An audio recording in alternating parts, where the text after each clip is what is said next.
Well, good evening, everyone. And I would like to call to order our council meeting for Tuesday, June the 7th. There is one addition to our agenda, and that was it is attached to the Public Works report 13-2022, and that's part of the Donnelly Cafe request. So we can discuss that when we get to that report. Is there any disclosure of pecuniary interest? Okay, so yesterday marked the 1-year anniversary of the attack of our London family. And the weekend and yesterday were filled with events in London, remembering and honoring the family and reflecting on the malicious attack and what it means for not only the City of London, but for our community and for our collective communities as a whole. I know that you will all join me in honoring our London family. And together, I know that we all stand against acts of discrimination, violence, and hate in all forms. Last week and over the weekend, I had the opportunity to attend the annual Federation of Canadian Municipalities conference in Regina. And this year's theme was Together for Recovery. And I can tell you that so many sessions focused on the work that municipalities will have to take on as we move forward past the pandemic. It was a great experience to meet with new and old colleagues from across our country. The one takeaway that I had, and I had many takeaways, but the one that really does stand out is that for all the differences that municipalities may have, whether they're urban, small urban, large urban, for all the differences that we have, there is more that we do have in common. And that together as a united force, we can, and we do, and we will continue to affect change at the provincial and in the case of the FCM national level. And this will improve the lives of all of our residents. I wanted to go to the conference this year to support Mayor Joanne Vanderheyden from Strathroy-Caradoc. She is now the past president of FCM. And the conference served her, it was her last official opportunity to be with the organization as president. It cannot go unnoticed that it is no small accomplishment to have worked through FCM to become president of that organization. And I was joined at the conference by Warden Alison Warwick. And we were so proud and so pleased to be there supporting Joanne and really cheering her on. On behalf of all of us, I do want to thank Joanne for her service to FCM on behalf of all of our municipalities. So we do have a presentation tonight, and we have guests of honor who are joining us. And at this time, I would like to ask Dave and Deb Kuhar to come up and join me at the front. For those of us in attendance and those of us watching, Dave and Deb are, of course, the now retired owners of our food land in Lucan. So come on up for a few minutes, please. Hope you'll be able to hear me.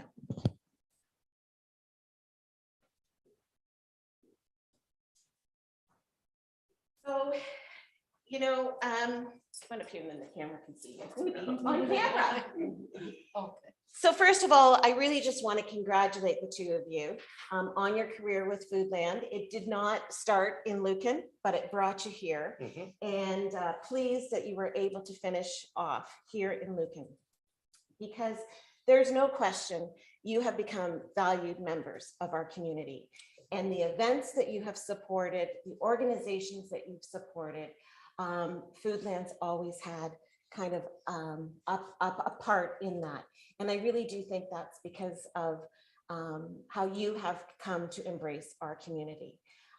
We really do wish you the best in whatever has in store. I heard before as the meeting started, lots of travel adventures, but really want to thank you because how many years has it been?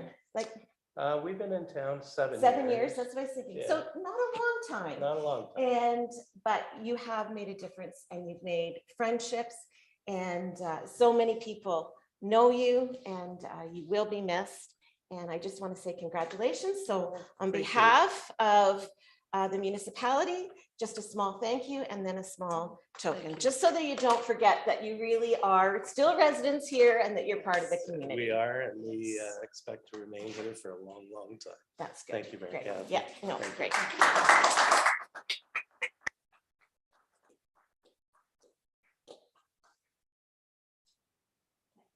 Great, thanks so much. Yeah.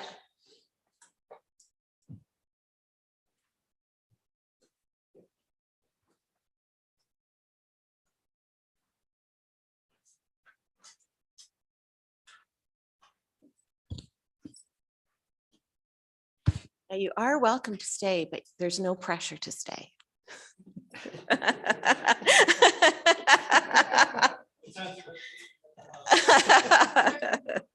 meet you there. Yeah. Yeah, thank you so much. Yeah. Okay, we do have some delegations this evening, and the first one up is Renee Hornick from Aqua, and Renee is joining us virtually, and Susan Budden, also with Aqua, is joining us as well. And they're going to be presenting the Lucan wastewater treatment plant and Granton RBC plant's first quarter reports. But before I just hand it over to you, I just did want to thank Renee and Susan. You organized an information session for some of our neighboring municipalities and public works offices last week, and it was hosted here in Lucan. And I just wanted to thank you for that. It was great to have your staff here, and we certainly learned a lot. And I know Jeff and I will be reporting back in the days to come. So thank you for that. And it's good to see you. And I will turn it over to you, Renee. Thank you very much. Good evening, Your Worship, members of council and municipal staff. So tonight I'm going to be presenting the first quarter for the operations report. Let me just get my screen sharing here. Okay, so this is for the Lucan and Granton RBC operations report for the first quarter. And the overview here is just to give you highlights of some of the main issues that have been going on or concerns. And then with more detail into the reports is the rest of the information. So starting off with Granton RBC, we have the raw sewage average daily flows for 2022 at 111 meters cubed per day. 2021, they were 80 meters cubed per day. Now, I just wanted to point out, I thought this was really interesting. I always like to show the graphs because they just give you so much information. As you can see, January, February, March of 2021 and 2022, and you can see a huge increase in 2022. Now, the design average is the yellow highlighted area there, and that does show that we are still within the limits of the design to be able to operate. But what the issue is in February and March, you can see the maximum daily flow here for February was 390, and that's in one day.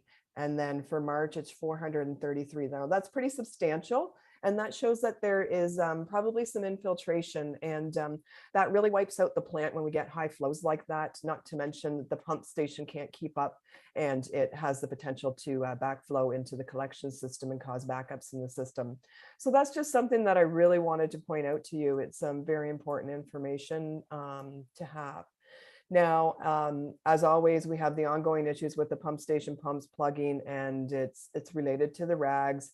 I was looking at them again the other day, and to me, I would say that it's maybe diapers, cotton diapers, cloth diapers that may be causing a lot of the issue. That would be really hard to, it really just clogs everything up and doesn't tear very well. So, so that's for Granton. And then as well, we have, this is showing the solids. So for January, February, and March, you can see January and February, there were over the compliance limits, and then for March we're right at the limits, and so we're heading in the right direction. But the problem is we always have these issues like the flows creeping up and us unable to do proper treatment. And then for the Lucan wastewater treatment plant, One thing that I always do is I compare Lucan and Granton and some of our other facilities that we operate within Aqua to see if consistently flows are higher in February and March, because typically if it's going to be a rainy season, we're going to see it throughout our systems, especially the ones that have more infiltration problems. And yes, it was trending higher in February and March in Lucan as well as Granton. So that doesn't indicate that there's a potential water leak in the system. It is more related to rain. And then we had, in February, we had a final effluent total suspended solids monthly average exceedance. The limit is 10, and we had a 12.4. We had some communication issues, and we lost the ability to do some wasting within the system, and our solids, we couldn't keep up with the solids. So that was part of the issue with the exceedance, but everything is fine now.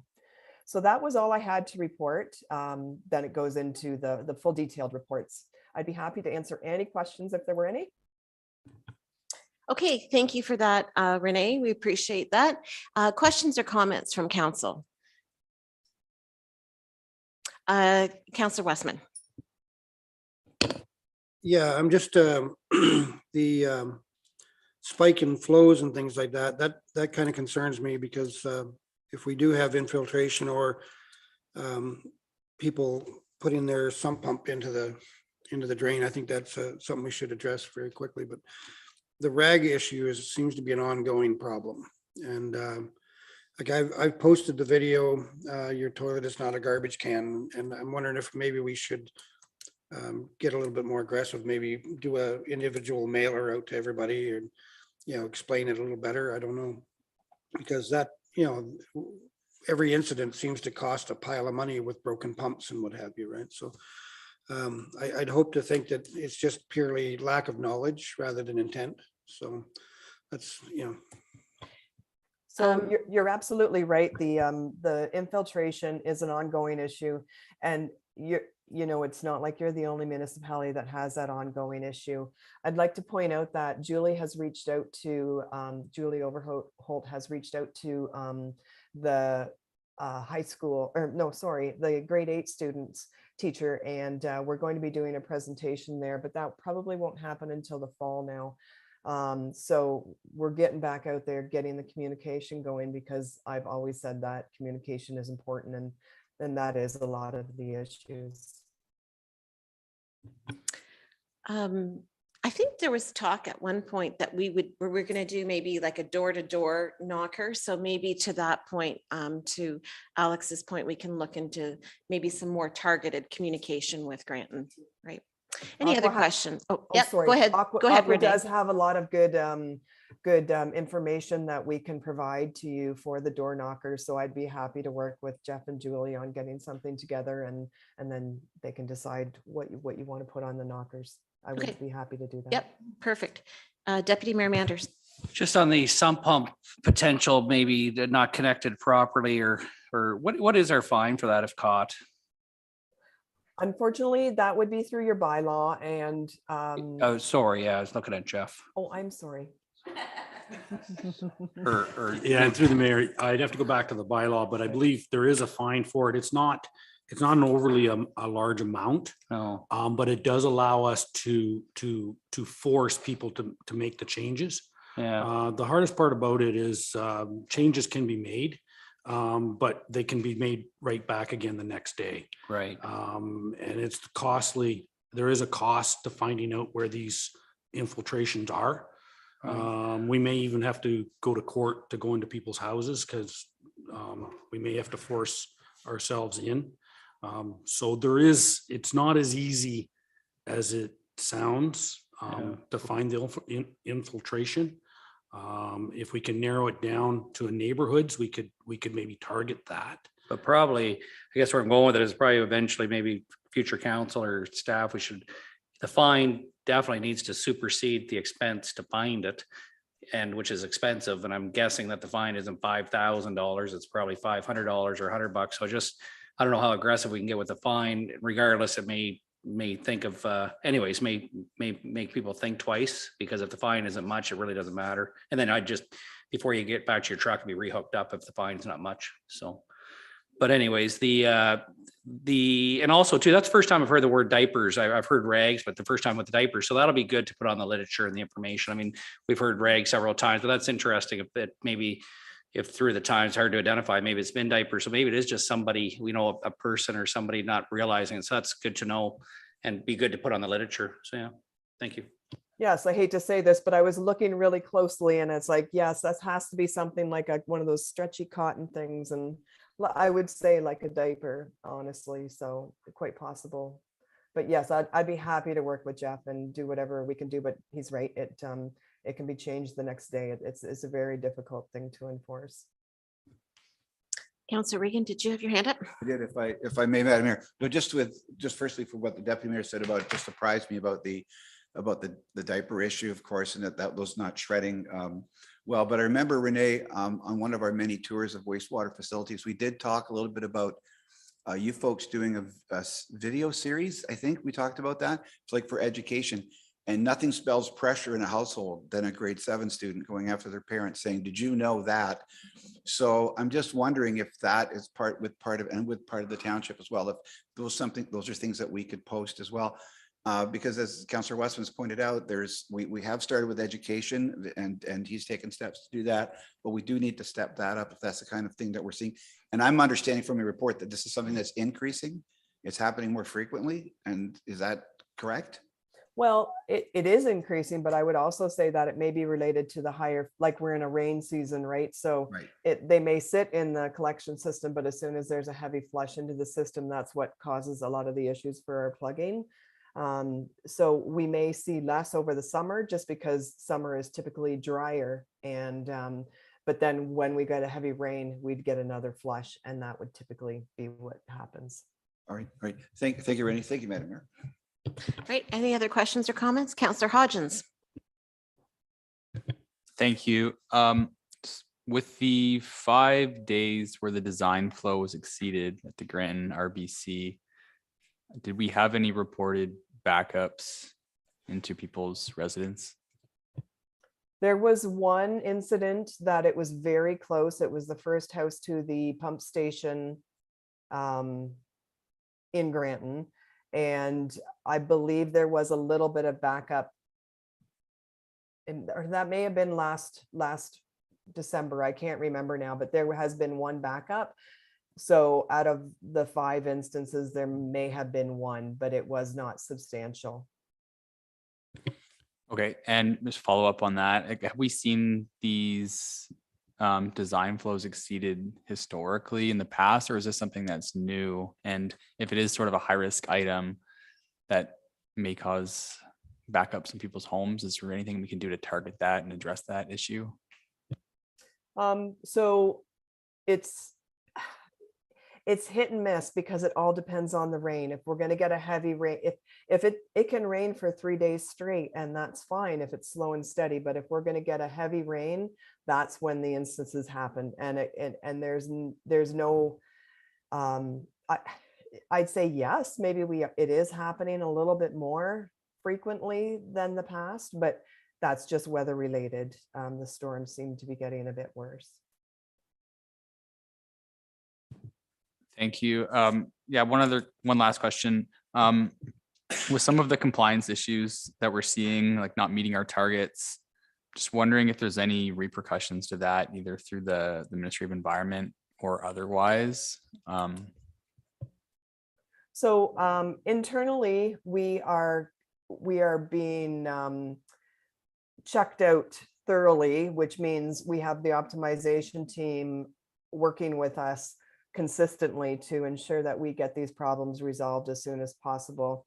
I've probably said this in the past, but in case I haven't, when you do something with sewage, you have to, water is black and white. You make a change, you see the adjustment, it's done. When you're working with sewage, it takes longer to see an adjustment. You have to wait it out and wait a couple weeks to make sure everything's working. So when we make a change, you're typically looking over a month to see a change, to know consistently that it's working. And one of the things that we're going to be probably focusing on next will be flow paste. So ensuring the chemicals are flow paced to keep up with the flow. And the perfect example would be the high flows that we get during rain periods, and then we get low, but yet the chemicals are still pumping the exact same. So that doesn't help our situation out at all. As per repercussions, sorry, I didn't really answer it from the ministry's point of view. We are being diligent, and diligence does play a big factor, and we're not just throwing this to the side and not thinking it's important. It is very important to us, and that definitely plays a factor. Okay, thank you very much. You're welcome. Okay, Jeff, did you have a comment to make? Yes, Madam Mayor, I'd just like to just kind of elaborate a little bit. So in Granton, there has been high flows in the past. That's not uncommon. It's not happening all the time, but if you look at on a yearly basis, when we have a large melt or a large rain event, we do get high flows. What we found in the last little while, and this is where we have to be careful, because generally these two items are not connected, but because of the debris that we've seen in the last little while, that's gone and plugged the pumps, which have caused further backup on the sanitary line. So yes, we've got to figure out where this debris is coming from, and that would alleviate some of these issues, such as the question of, was there a backup into someone's basement, which there is check valves installed, but due to the volume of the backup, the check valves were pushed to their limit. So there is some history to the high flows in Granton, because really nothing's changed. We haven't really added anything. There's been no real difference to the system. But what we found in the last, I think, Renee, probably maybe 6 months, fall to spring, is that we've had some of this debris starting to come through. And when it locks up our pumps and the pumps can't pump during a high flow event, things go south really quickly. And that's what we found. And just to add to it, I know Aqua, Dave, and Renee are working on solutions. We could install grinder pumps. The hard part about that is we would have to go through a ministry approval. It would have a revamping of the electrical system. The pumping station would have to be upgraded. It's not a matter of just dropping in new pumps. It would be an upgrade. Is it an upgrade that maybe we should be looking at? Probably. And so I think one of the best things that Aqua's working on is coming up with some solutions to look at the debris that does come through in some of these high flow events that can do. So I hope maybe that gives a little more information on what's happening. Okay, thanks for that, Jeff. Any other questions or comments? Okay, thanks Renee and Susan for joining us. It was great to see you. And with that, I will ask for a mover and a seconder for the motion that that council received the Lucan and Granton first quarter operational reports from Aqua as information. A mover and a seconder, please. Councillor Westman and Councillor Hodgins. All in favor? And that's carried. Okay. All right, thanks very much, ladies. Thank you. Okay, good night. Okay, our next presenter tonight is Christine Scrimgeour, and she is going to be joining us to present to us our 2021 draft financial statements. There she is. Hello, everyone. It's great to see you, Christine. Thank you for joining us virtually. Thank you. It's great. What did he say? Well, no, it's just funny the way you moved your head. It looked your curtains are behind you. It looks as though you've got a tiara on or a window or something. There you go. I'll take it. Exactly. It's just in celebration of the Queen's Jubilee, right? There you go. So- Yeah, I was personally invited. Yeah, that's right. Anyways, thank you for joining us, Christine. It's great to see you. We hope all is well. And at this point, I'll hand it over to you. Okay, perfect. I'm not sure, Tina, if you have them on your computer to show or how you want to do this.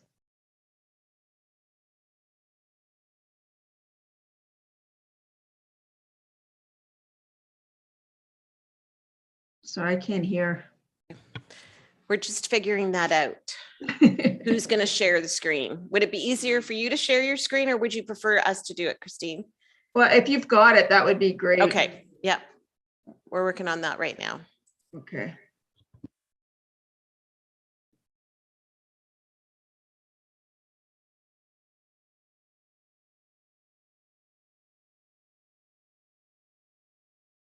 Anyway, I'll start my preamble while you're doing that, just to save council's time here. So these are the draft audited financial statements for the year ended December 31st, 2021, as the mirror indicated. You'll remember under Canadian auditing standards, it requires that those charged with governance approve these financial statements, and then they become final. So right now they are still in draft format, dated as of today's date, which is hopefully the date they become approved. It is a clean auditor's opinion, which means that I did not find anything that was materially incorrect. And in fact, I just want to compliment the treasurer and her staff on a very clean set of books, and the audit went very smoothly. So I just want to thank her and her staff for all their help.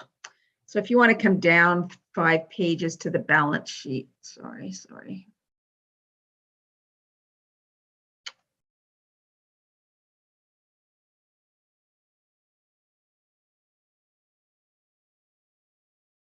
Are you seeing the statements? I don't see them here. Yeah. Yep. The statements are there. And what page is up? Page 3, Township of Lucan Biddulph Consolidated. So it's got financial assets at the top. Perfect. Cash. Okay. I'm not seeing that on my screen, so I'm not sure. Okay, that's great. So so this is your balance sheet. So I'll sort of highlight the things that I think council's most concerned or wants to be informed about. So as I've told you in the past, that line about 3/4 of the way down the page called net financial assets is really the line I look at. So that is the amount of money you would have in the bank if everybody paid you what they owed you and you were able to pay off all of your debts and liabilities. And so as you can see, I want to see that amount at least holding the same, but even better to be increasing. And in fact, you did by about $650,000. So that means that your financial stability, the money in the bank, has increased from year-end 2020. The other couple things I look at is one, under that line, the non-financial assets. So those are your capital assets that you have to have in place in order to provide the services you do. And the optimum is to be replacing those assets at least equal to what they were last year. So as you can recall, the capital assets are amortized over what's considered their useful lives. And so you want to be replacing your assets at least equal to that amount or more. And there we go. And in fact, your assets increased overall by about 1.5 million. That capital work. Can I just interrupt you for 1 second? So Christine, Sure. Can you see it now on your screen? I cannot, but I'm just going by what I know. Okay, no. Okay, okay. We're just still trying to figure it out, but keep going. Okay. We can see it on our TV screen. So as long as you can see it, and I'll tell you what page I'm on, and I think we'll be fine. Okay, all right. Okay, perfect. Thank you. So the capital work in progress is just that. It's capital that we've started the projects. They're not yet complete. And as you can imagine, the 2 bigger ones in that amount are the upgrades happening at the arena, as well as the soccer fields in that 1.9 million. So once those projects are completed, then they'll become part of your TC, your tangible capital assets, at the end of the year. The other thing I look at is how much of that was funded by debt, and you had no new debt this year. So I know there is a debt application being done as we speak, but at this point, at the end of 2021, there was no new debt, even though we did replace those assets at significant values. Coming down to accumulated surplus at the end of the year, and when we get to the breakdown of that in note 8, you'll note that we also were able to maintain the reserves and reserve funds at a level just above last year's as well. So we have not depleted those at the end of 2021 either. Added with the no new debt and then the assets being added. And as you can see, the majority of that accumulated surplus at the end of the year is in those tangible capital assets, so which would make sense. So you don't have, and the rest would be your reserves. So that's my comments on that page. We then move on to the next page, which is your consolidated statement of operations. When this says consolidated, I'll just comment on that. So that is both of the fire boards. However, we do eliminate South Perth's portion of the one fire board. In addition, it has the arena and then the water and wastewater systems as well. So when that says consolidated, that's what that includes. So this is your statement of operations. So the budget for 2021 compared to the actual for 2021 compared to the actual for 2020. And you can see, there we go. I see them now. The revenue, so I'll kind of go through any big changes from the prior years. The revenue budget versus actual, there's about that line other revenue. You might wonder what that is. So that is the sale of the remaining industrial lands. So that's what that number is. And obviously, and what we did with that was, as you recall, when we paid for the cost to develop those lands, we took it out of the reserves, and we have now replenished that money back into the reserves. Under expenditures, I'll remind council that the actual column has amortization, and then the budgeted column has the capital that we were to purchase. So you can see that we were over last year's actual, but we're under the budget, and that's mainly just because we didn't get as much of the capital projects done as we had hoped. Again, supply chain issues and just general supply chain issues really is the big roadblock there. So then we come down to that excessive revenue over expenditures. And again, this should always be in a positive position. It is, as you can see, $735,000. So that means what you've raised in your general revenues and taxation dollars has covered your expenditures, including your amortization, by that $735,000. The reason there's a credit in the budget column is because you would take money out of the reserves to fund those capital expenditures, and so that's what that would indicate there. The next section is called other. So these are the revenues that, sorry, just up a little bit. Yeah, right there, that's perfect. The other are revenues that relate to capital. So we don't put them up in operating, we put them down below just because they fluctuate wildly from year to year. I'll comment on a couple things under the other that you may have questions about. That gain, loss, and disposal from the prior year, that was where we uploaded Whalen Line, and we had to write off the old asset that was on our books. So that was just basically a loss on disposal. We really didn't, we uploaded it, we didn't really dispose of it. And then developer and other contributions. So the reason that number is so high compared to budget is because when we assume subdivisions, we actually, so the developer pays for the costs up front. We assume those subdivisions having to be responsible going forward for the maintenance of those. However, the developer donates as such those assumed assets into our capital asset inventory, and that there was over $2 million of that in 2021. So that's as those subdivisions are completed, we assume them, and we take on the assets. Coming down to all of that, having said that, the excess of revenue over expenditure is very consistent with last year, 3.8 last year, 3.4 this year. Add it to the prior year surplus, and we get that final surplus that I mentioned on the balance sheet. Any questions on that at all? The next statement is the cash flow statement. So this is the increases and decreases of the non-cash items on the balance sheet. I'm not going to spend a lot of time on this because I really highlighted that as I went through the balance sheet. But I would like you to go to the next statement, which is consolidated statement of net change in net financial assets. So this really shows you sort of that capital that I'm talking about, which is obviously, you know, a good percentage of the dollars that you spend in a year. So the amortization stayed very consistent at just over $1.9 million. But then we've invested in capital works in progress of 1.5 million, plus down below that acquisition of tangible capital assets of 3 million. So you can see there 4.5 million versus almost 2 million of amortization. So we've increased our net book value of assets by 1.5 million overall. And that's consistent with what I was talking about on the balance sheet. And then we get to the notes to the financial statements. I won't spend a lot of time on some of these preambles.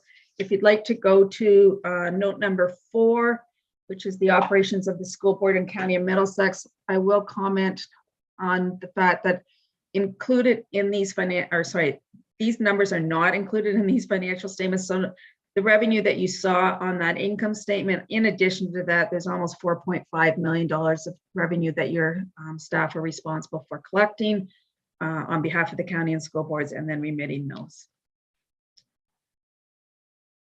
Note number 6 is a breakdown of your obligatory reserve funds. And you can see you still are in good shape there. The DCs are your largest one, 1.6 of them, almost $2 million there. Note number 7 shows that there is no new long-term debt, as I mentioned already. And we did take off the reference in note number 7 to a credit line that appears not to be in place at this particular moment, although I know we are getting this new loan for the building or from the province, which will have a construction loan type piece to it. Note number 8 is probably the one council is most interested in, and this is a breakdown of your surplus. So this shows, as I mentioned, a good portion of that accumulated surplus is in the capital assets, but then you can see your reserves, 8.8 million at the end of last year, 9.2 million. And as I said, we did replenish the reserve that we took the money out to develop the industrial lands.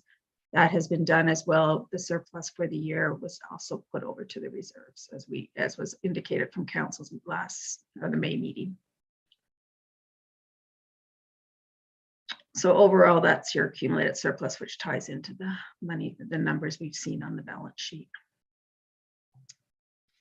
Going forward, I don't have a lot more to say on these notes other than note number 17, which is a continuation of the prior year, which just talks about the project that you have underway regarding the new upgrades to the arena, and then just your commitment in that matter, just because of the magnitude of that commitment.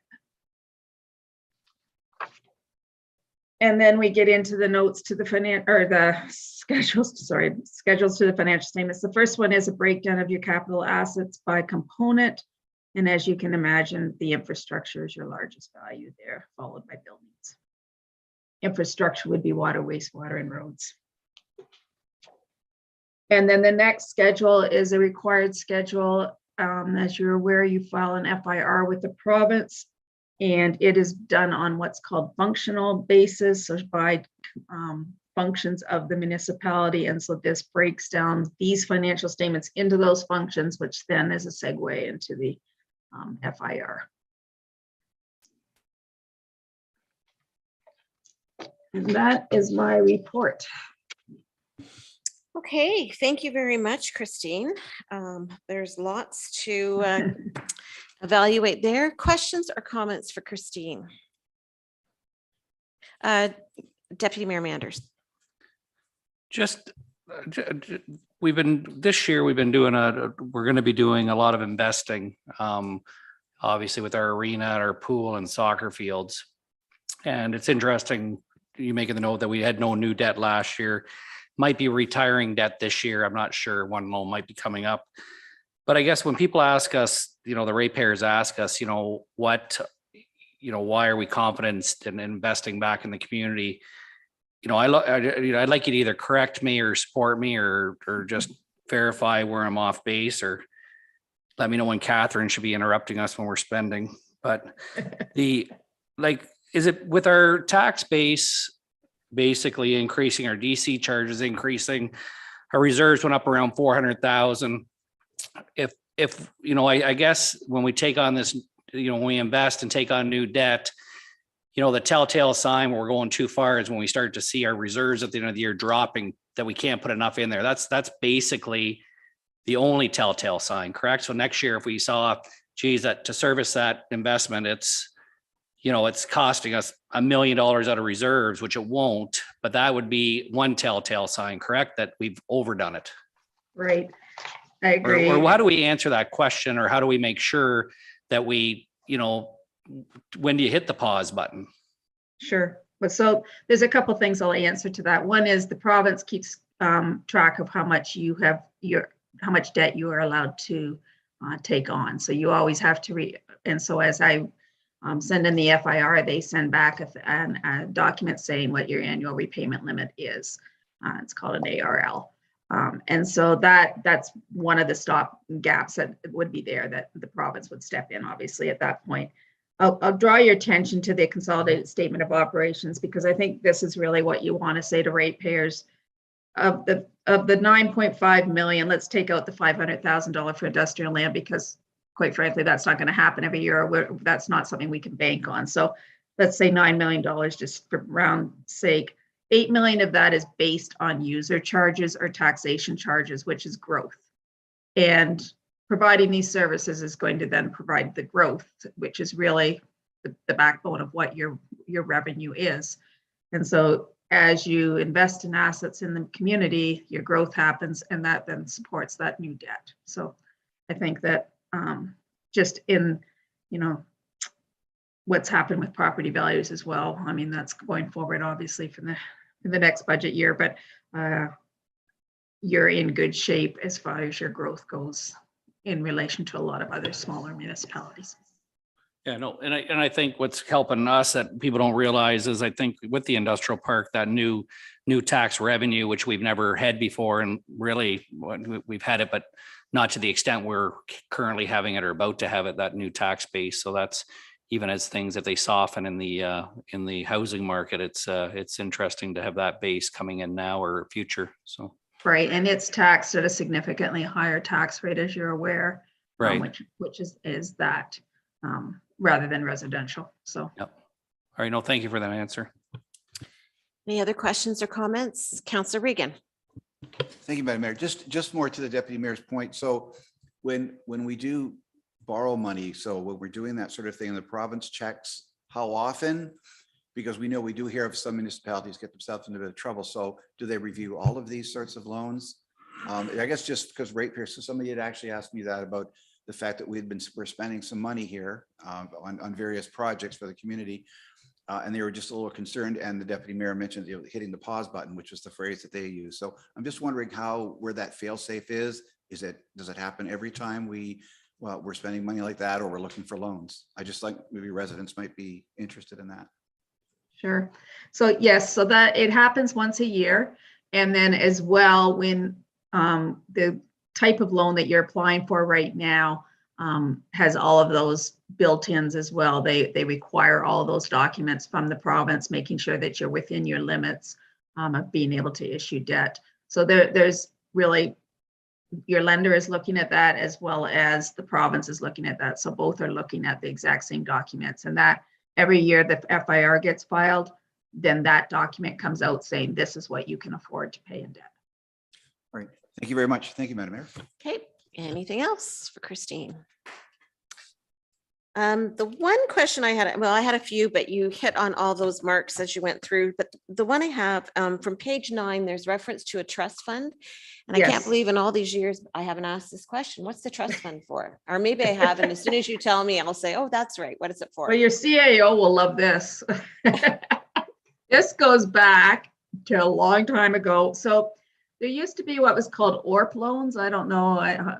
There's probably nobody around other than Ron and I that actually remember these, but anyway, sorry, Ron. And we still have a little bit of money of the provinces that we can't seem to pay back to them because and it was a loan that we never collected on. So we've got the money, we can pay it back, but there's not an ORP department anymore in the province. So nobody's really taking this money. So until they figure out at the provincial level what they're doing, I have to keep showing it. So it earns a little bit of interest every year. I think it got $3 this year. Well, I guess that can be one Tim Hortons coffee for somebody. And yeah, Ron. I was just gonna say, you're really testing my history knowledge here, but the OHRP was the Ontario Home Renewal Program. Right. And we actually have some money that's still outstanding, and there was a disagreement over as to when the program was up and when the one particular person was supposed to stop paying. He or she disagreed. I can't say who it is, obviously, but until they actually sell the property, it's registered on title. So we are going to get our money at some point. But until then, I guess this stays on the books. And then I guess further to, and maybe this is just an extension of what the deputy mayor asked in comparison to everyone else. I mean, I guess you can't compare yourselves, but you do say you're here every year on an annual basis. And I think maybe there was one audit report that maybe had one little bit of a concerning statement, but even then, you always are very comfortable with where we are. And I guess against our neighbors, where do we stand? Yeah, so I honestly don't audit any of your right abutting neighbors other than Middlesex Center. So that's a totally different municipality in the sense of what their space. But I will say, so I can only speak on your indicators that I look at, where are you at with your debt? Because I check that annual repayment limit as well. Where are you at with your reserve funds? Are you like, if you're spending all your it's exact same as you personally. If you're spending all your savings and then going out and spending more, you're obviously spending on debt. So those things, if you're still able to save and continue to purchase and implement new capital assets, which is what your community is looking for and what is the prudent thing to do, because we all know any kind of water, wastewater projects that happen are not $1 million. They're now $10 million. They're large dollars. And so you've got to keep your base, your savings in place in order to have that buffer to handle that kind of debt and that kind of those kind of transactions. And so I would be the first to tell you that I'm concerned if I was concerned. Okay, thank you for that. Catherine, did you want to add anything at this time? Yeah, just wanted to take this opportunity to say, Christine, it's always been a pleasure and continues to be a pleasure to work with you and your staff. And all your advice and suggestions are welcome, and I appreciate that. So thank you for all that. Certainly the last couple of years, having to change the way that you do your audit, the way you work with municipalities, you and your team need to be congratulated for being able to continue to move everything forward and be able to supply us with the information that we need on a timely basis. So I think we all echo Catherine's comments. So it's been great working. It is great working with you, Catherine, or Christine, sorry, and Catherine, the two of you.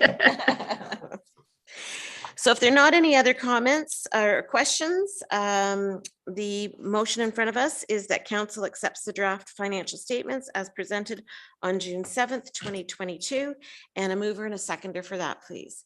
Councillor Regan and Councillor Westman, all in favor, and that's carried. Thanks very much, Christine. All right. Good night, everyone. Be well. Good night.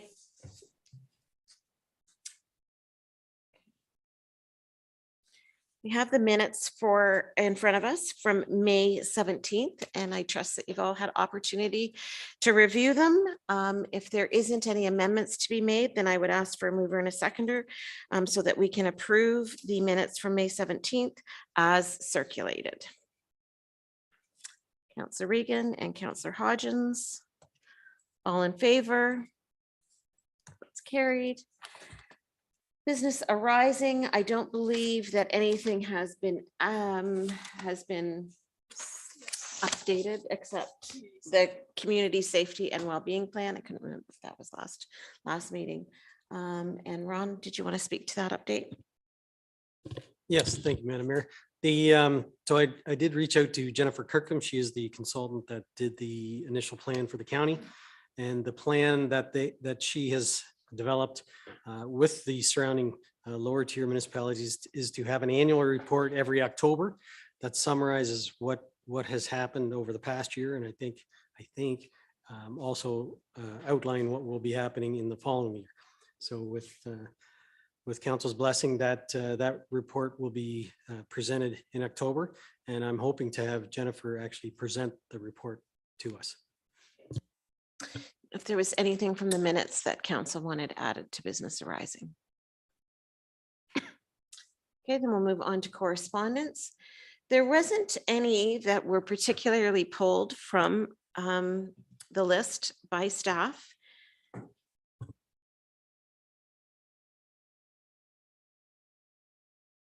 But there were a couple that I just wanted to make mention of. There's one, I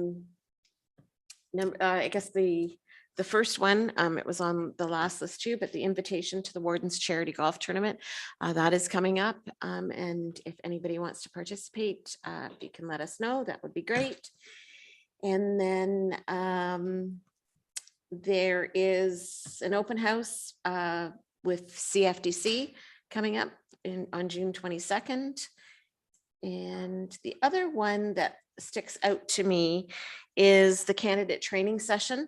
So of course, anybody around the horseshoe, but anybody that is watching us online that is perhaps thinking about putting their name in for the upcoming election in October and interested in being a candidate, there is a session that is available to you.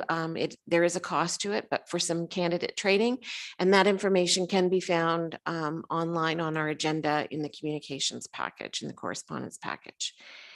And then the other one, and that I had, and then I'll ask council if they had any, was number 15, and it was a resolution from the Niagara region, and it was around the voluntary Russian sanctions, and it was support of that. And it's quite a lengthy motion. There's a couple of municipalities that have supported that motion. I think that it would be worthwhile for this council to consider supporting that motion. And we have certainly Ukrainians here on visas that are now members of our community. And certainly I think that supporting this would go a long way in becoming that welcoming community that we all want to be. Councillor Regan. All right, thank you. Yeah, so I would support that, Madam Mayor, 100%. I know we have families that we have supported in our community. I think we should just go the extra step. I know a number of communities are starting to do that as well. I was trying to bring it up desperately to read the motion, and it's not working for me. But there is a lengthy motion there that I thought perhaps we could either now or perhaps next meeting that we could bring forward to council. And again, I would support that. I think that's something that we should do. We should take that extra step. Thank you, Madam Mayor. Thank you very much for that, Councillor Regan. I see nods of heads around the horseshoe. So maybe we can prepare that for the next meeting would be great. Were there any other items of correspondence that council wanted to speak to? Okay, then I would ask for a mover and a seconder to receive the items of correspondence for information purposes. Councillor Hodgins and Councillor Westman. All in favor? That's carried. On to committee reports. Blue Water. There's nothing new. We just had a short meeting. The people may hear some, our community is basically is status quo till April 1st, 2024. There's going to be I think the first transition is actually, I believe, Toronto, which is January. So you may hear things in the news, you may hear rumblings, but our basically it's business as usual till April 1st, 2024. And to this day, we still get, everything's could, maybe, don't know. So until there's something firm, as soon as there's something firm to report on the impact to our municipality, Francis, we'll be part of a delegation. So that's all. Thank you. Thank you. CEDC. No, our next meeting is June 20th. And Lake Huron, we did have a meeting last week. I didn't make that because I was at FCM, but I will look back on the minutes and report back if there's anything for Lucan. Nothing from fire boards, ABCA and Upper Thames. Councillor. Yeah, I was able to attend the ABCA meeting on the 19th. I unfortunately wasn't able to make the Upper Thames due to some work obligations. There are a few things, like most other committees and boards, we're moving back to in-person meetings and trying to make that work with a hybrid kind of a arrangement. And that seems to be working for councils as well as boards. So we're going to go there. There continue to be updates from the Conservation Act, and we expect to see more. The historical practice has been benefit-based apportionment for the different member municipalities. So I think that's something we can count on continuing with. There is one change that I think is going to be of interest to a lot of people in this community. Agricultural representation. So there will be board positions opened up for members from the community, from the agricultural industry in our community, to sit on the board and actually have a vote. So they'll be able to vote on most matters before the board, with the exception of financial matters. So for any of our farming community, if they have an interest in that, would like to be a part of the board of directors for the Asselvo Bayfield Conservation Authority, they should submit their interest to the board or to the authority and put their name forward, and there'll be a process that will follow, and we'll be able to select members. I think that's kind of a very progressive way to look at things, because we do have a significant land base that is agriculture in our watershed, and agriculture both has an effect and is affected by what we do. And so I think it'd be great to have that. We had a bunch of long service awards that we gave to members of our staff and members of the board. And it was pretty impressive that there are literally hundreds of years of experience in that board and in that in the staff of the authority. And some of the people that have been working there have literally dedicated their entire adult life to the service of the watershed. And it's pretty amazing, the skill sets and experience we have there. So that's my report. Thank you. Okay, just out of curiosity, so with this board, this new position on the board, who is doing the selection of that position? And is it just one agriculture representative for the whole CA? I have to be honest, I'm not entirely sure. My thoughts on that are that there's going to be at least one. It may be two. I'm not sure on that. That's a Brian kind of a question. But the selection, my understanding is selection will be done by the board. So. Thanks. Councillor Regan. So a question for Councillor Westman. So if I missed it, so forgive me. Was that position for elected representative or for anybody from the public? No, my understanding is it'll be anyone from the public. It's a member at large. And that it doesn't have to be. And I believe it's preferred that it's not a elected official, because we already have positions on the board as member municipalities. But the agricultural representative will be someone who is a farmer in our community. And I think, again, I want to reiterate, I think it's great, because they will bring an insight and experience to the board that we don't, well, we have members that are farmers and are working farmers as our municipal members, but I think it's great to have that extra voice and that extra experience. So I think it's going to be a good thing. Right. Thank you, Councillor Westman. Thank you, Madam Mayor. Okay. Thank you for that, Alex. Parks and Rec. Thank you, through you, Madam Mayor. Parks and Recreation met. We had a very successful meeting.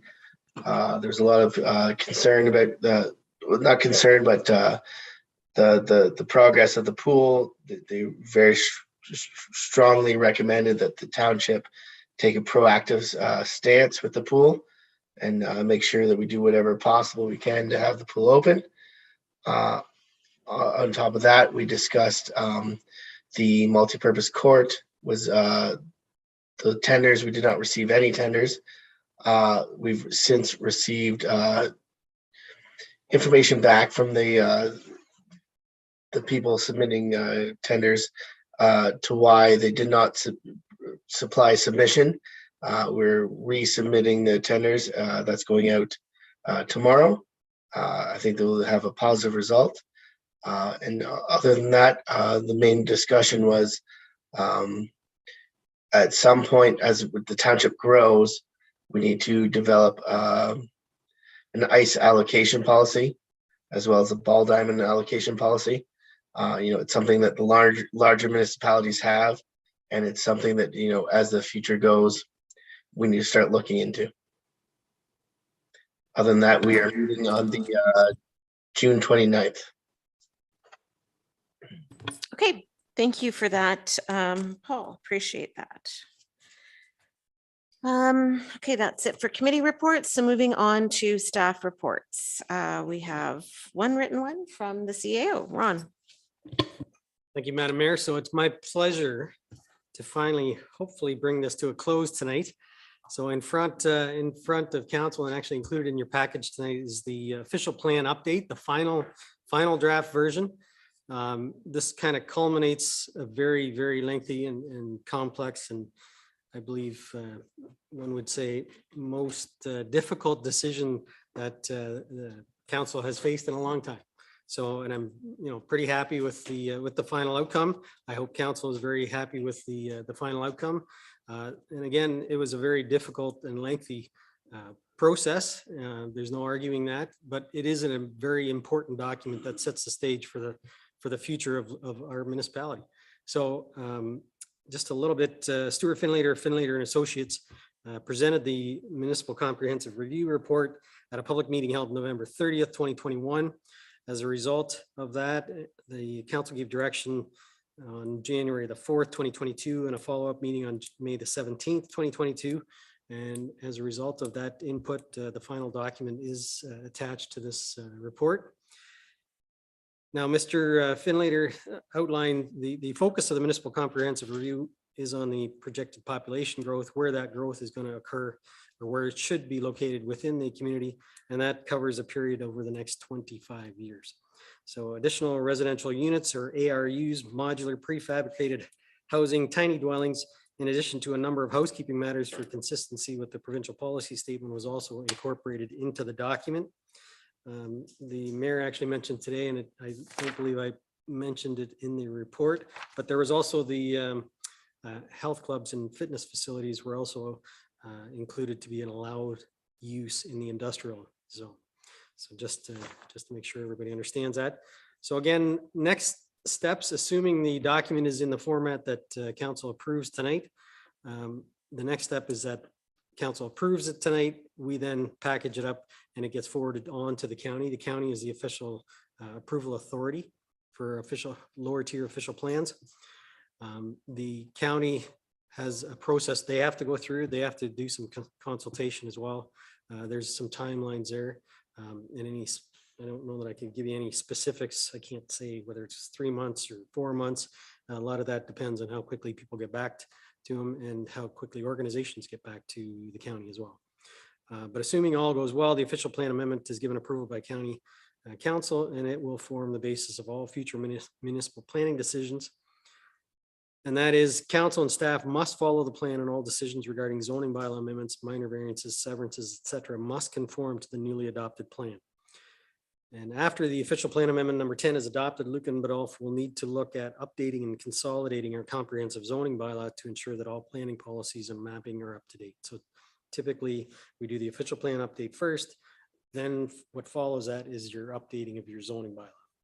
And it's been a while. There's some definite housekeeping that should be done as well in that. So that is a project, a further project that we're gonna have to look at in the future. So with that, Madam Mayor, I'm open to any questions.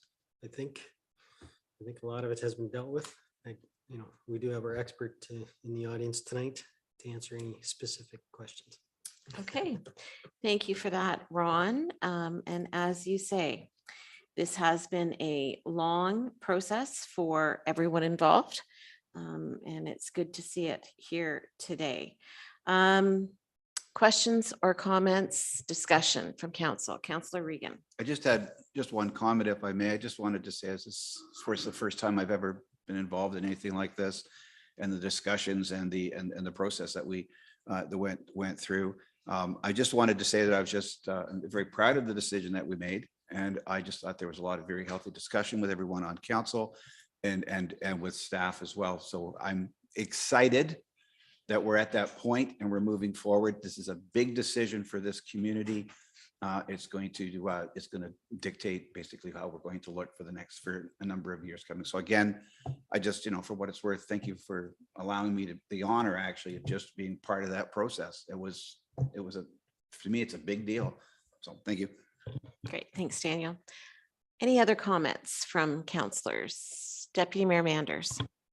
I got some questions. I guess my main comment is, from living in this community my whole life, is just I was still shocked at over 600 acres submitted. I mean, that to me was overwhelming for myself in the decision process. And you know what, we're very fortunate to have that, as opposed to being maybe tied down by people that don't want to expand within our community. So that I would say, again, living here all my life, seeing the land that had been turned over and sold, seeing the land that was submitted, I got to say that first day, and even having land, it's hard to believe the day we had to start thinking about it was that, like, I still was surprised that the Planning Act allowed our first day the acreage is over by the Bell Building to be submitted. Like, it's incredible, and there was no thinking on my part before that, because that's when the thinking started, and it was overwhelming, and it was great, and it was nice to, I think that's what made the decision very hard, having, again, 650 acres submitted right up till probably 4 working hours before. So I still can't believe it. I still can't believe that meeting that they just said, yep, it can be submitted. So I do have a question on timelines, though. Yeah, providing this is adopted, and who's responsible? Like BM Ross, way back 4 years ago, I believe went to the ABCA, the MDS. Over the last 3 or 4 years, we could get to where we are today. And I thought Dan maybe, or Stewart, or in the report, the county's approval process, and maybe goes back to some of these authorities, and which I was just kind of a little bit surprised. I thought that was the whole last 3 years, was because it went to those authorities to verify we're making the right decisions. But, just the more things get backed up, whether it be COVID, whether it be holidays, whether it be whatever, it's just, once that document leaves, who holds people to timelines, and why don't people get held to timelines? There's no competition, so you can't go anywhere else. And to me, if they're busy, and whoever authority is busy, or their desk is piled up, but they say, you know what, it will be done in 4 weeks. I hope we have the staff and the support to push someone to match their deadlines, because if it's someone else or another municipality getting their job done first, because we don't care, not making phone calls, it's not good. So I really hope that our staff's going to find out the timelines, hold people accountable, hold them to the timelines, whoever it is. So that's just my message. So. Not really a question, just, okay. I know. I don't think it can be answered. I'd love Dan to answer it. So. Yeah.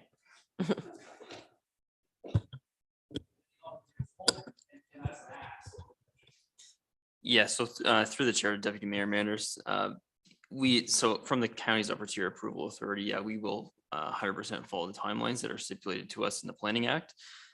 So whenever it comes to municipal comprehensive review, it does include what we refer to as a full comprehensive review of the document to ensure that the land that has been included is justified based on the population projections that we have. And then similarly, that does get circulated to provincial agencies who will then comment on that as well.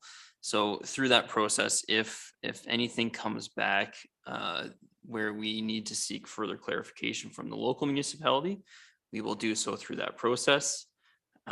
However, it is ultimately, at the end of the day, it's up to county council's approval and justification at that point. So I would expect that this plan would move forward relatively quickly. You as a township have 15 days to submit it to the county for review. And I would suspect that will be submitted very quickly to get that moving on that process. So I don't expect this to be held up in terms of the review at the upper tier authority.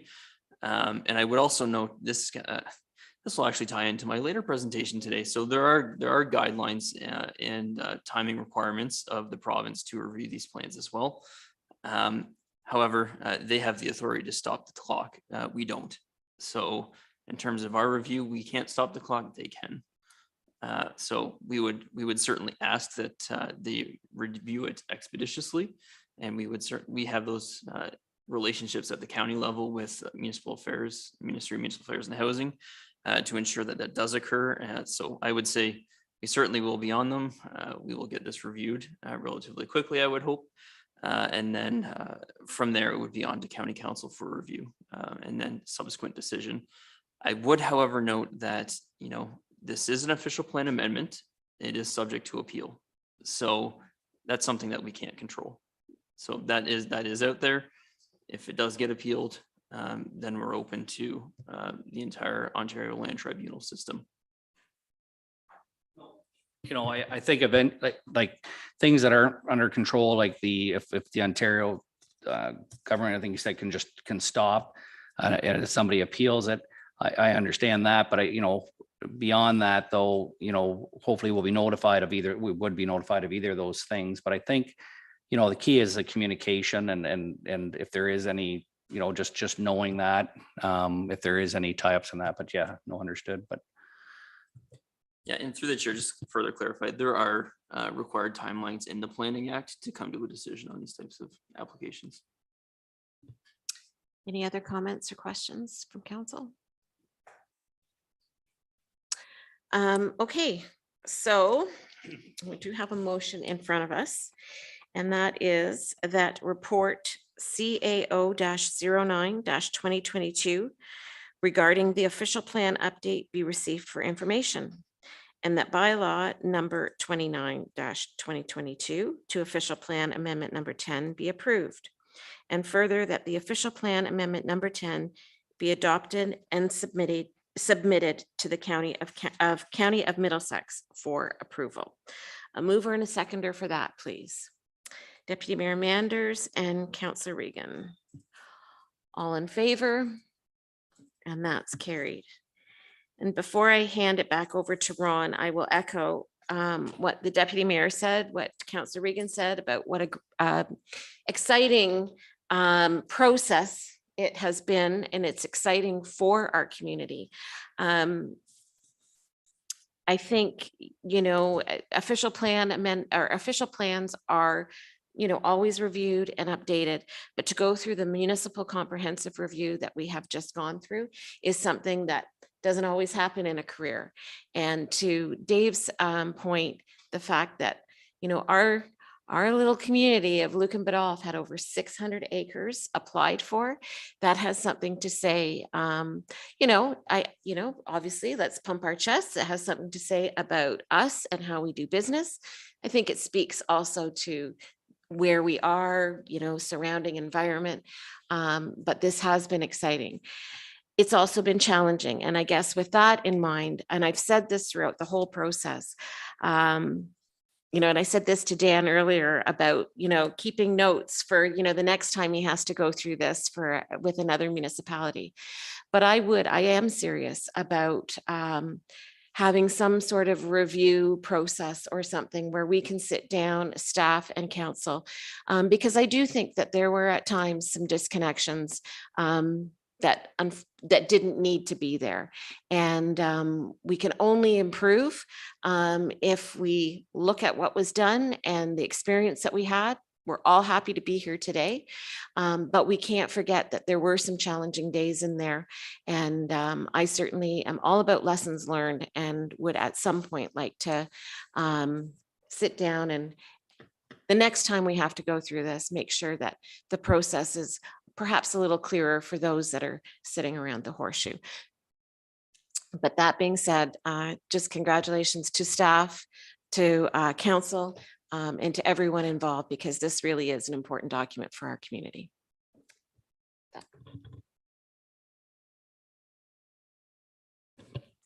That's all for me, Madam Mayor. Okay, after all that, nothing else. Okay, Tina. Thank you. Through you, Madam Mayor, there's just a report before you with some policy updates.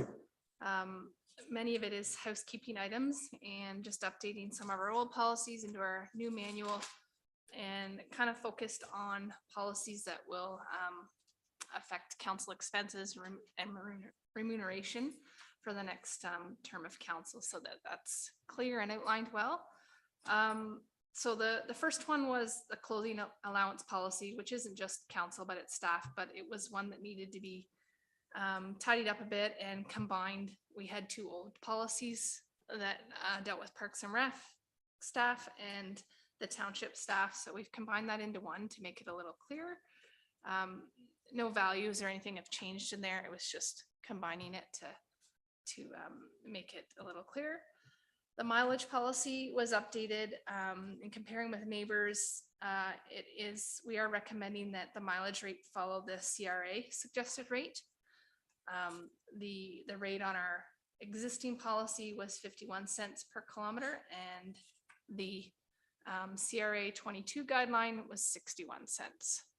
So in discussions with the treasurer and CAO, that amendment was made to that policy.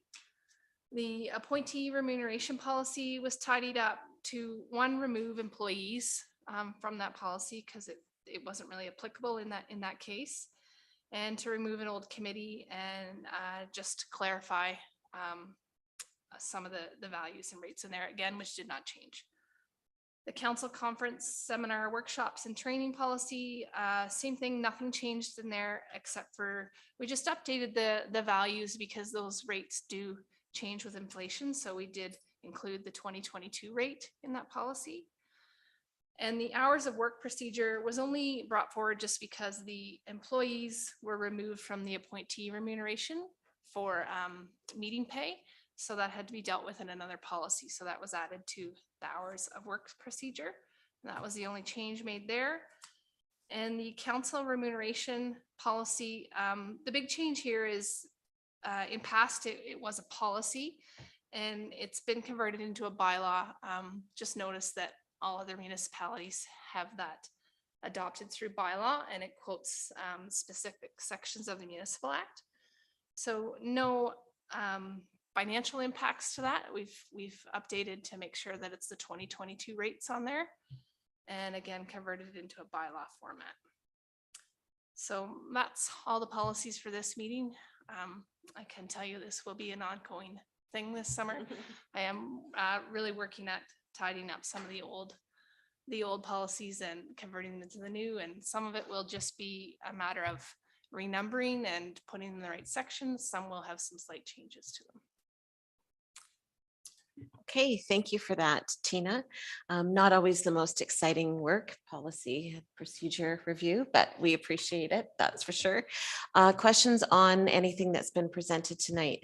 Daniel. Thank you, Madam Mayor. Just maybe for Ron or for Tina, and I usually ask before the meetings, but the disconnect policy that some municipalities or some companies are putting in, I think there's a limit, like 20, you have to be more than 25 employees. I don't know if that's something that's applicable to us. Somebody did ask. I just thought I would ask at this time, since we're talking about policies. Through you, Madam Mayor, I'll answer that question. we don't have 25 full-time employees at this point in time. There seems to be a little bit of a gray area with regard to our part-time employees considered as part of that or not. It is the intent of staff to bring that forward. It's not, it's not anything that's going to be anything outside of the ordinary. I think we're going to get there eventually anyway, so we might as well jump on board and be the same as all the other lower tiers in the county. We're trying to be consistent with our peers. So that will be coming forward at some point.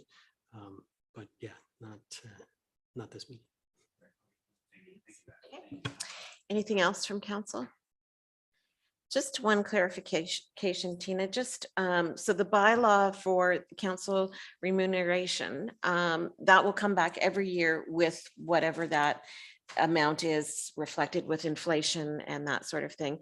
But you said for the policy for the council conference and seminars, that again, that rate changes because of inflation.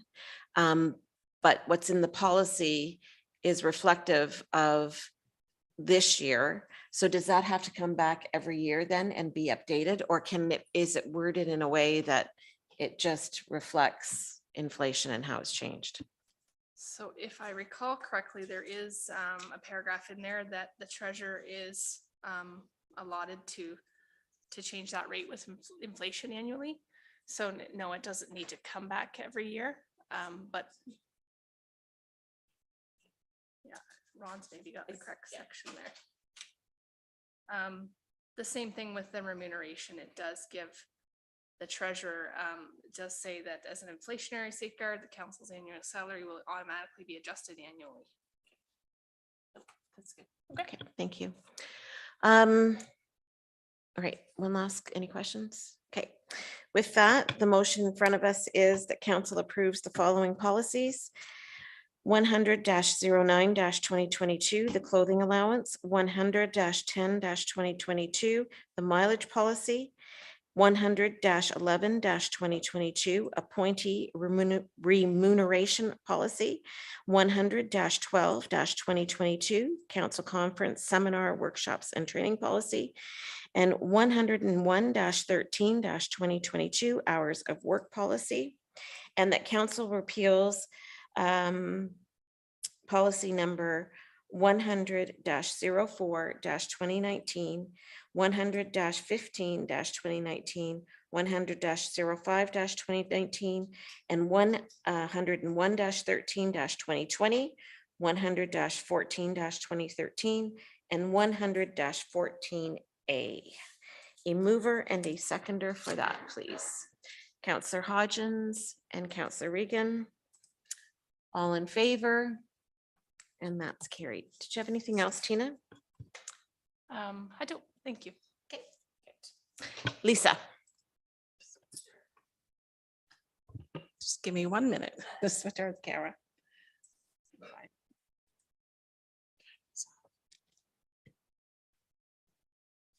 Just leave it like that for now. Okay, thank you. So we have an election report in front of you regarding the restricted acts, which also people call the lame duck bylaw. And this takes place during a couple periods.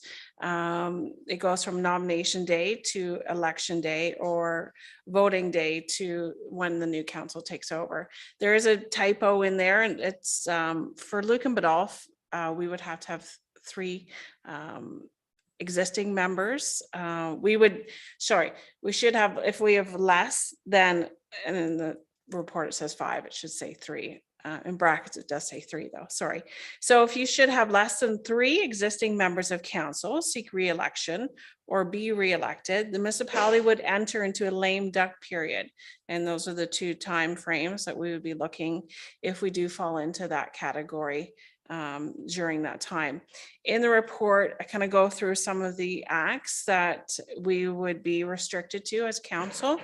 And because of that, that activates some additional roles that a CAO would be able to undertake, so that the municipality could obviously continue to manage business during a lame duck period. So this report is more for just information purposes. This is the same for every municipality in Ontario. I'm not sure about Toronto, they have a different act. But for us, this is standard bylaw throughout the province during election season. So there's just a bylaw in the council package for approval. Okay, questions on the lame duck policy in front of us, report. Councillor May or Deputy Mayor We Manders. should do a resolution to change lame duck to not active. That's always just, lame ducks always bothered me. So anyways, that's all, just a comment. Maybe we do our first resolution. There you go, exactly. Call it. I know. I wonder where that ever came from. That's right. Did you want to change that? Did you want to amend it? Any other comments? Okay, so for that, the motion in front of us is the report EO-02-2022, read 2022 municipal election restricted acts, lame duck, be received, and that the bylaw attached as Appendix A, being a bylaw to delegate authority for decisions to the Chief Administrative Officer for restricted acts after nomination date, be approved. A mover and a seconder for that, please. Councillor Hodgins and Councillor Westman.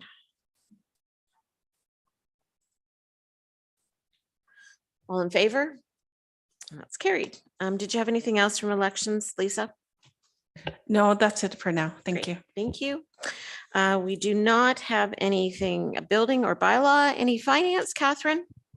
Yeah, just have one verbal update. Some good news to pass along that our IO application was approved. So the next step in that would be to enter into a financing agreement, and that'll allow us to draw upon it should we need it for our cash flow for those 3 projects. And then when the projects are done, we'll determine how much we need to long-term debenture. Great, thank you for that update. Planning, Dan. Follow up from what the discussion we started earlier. Through the chair, yeah. Thanks, Madam Mayor, and to members of council. Is it possible to pull up that presentation? Okay.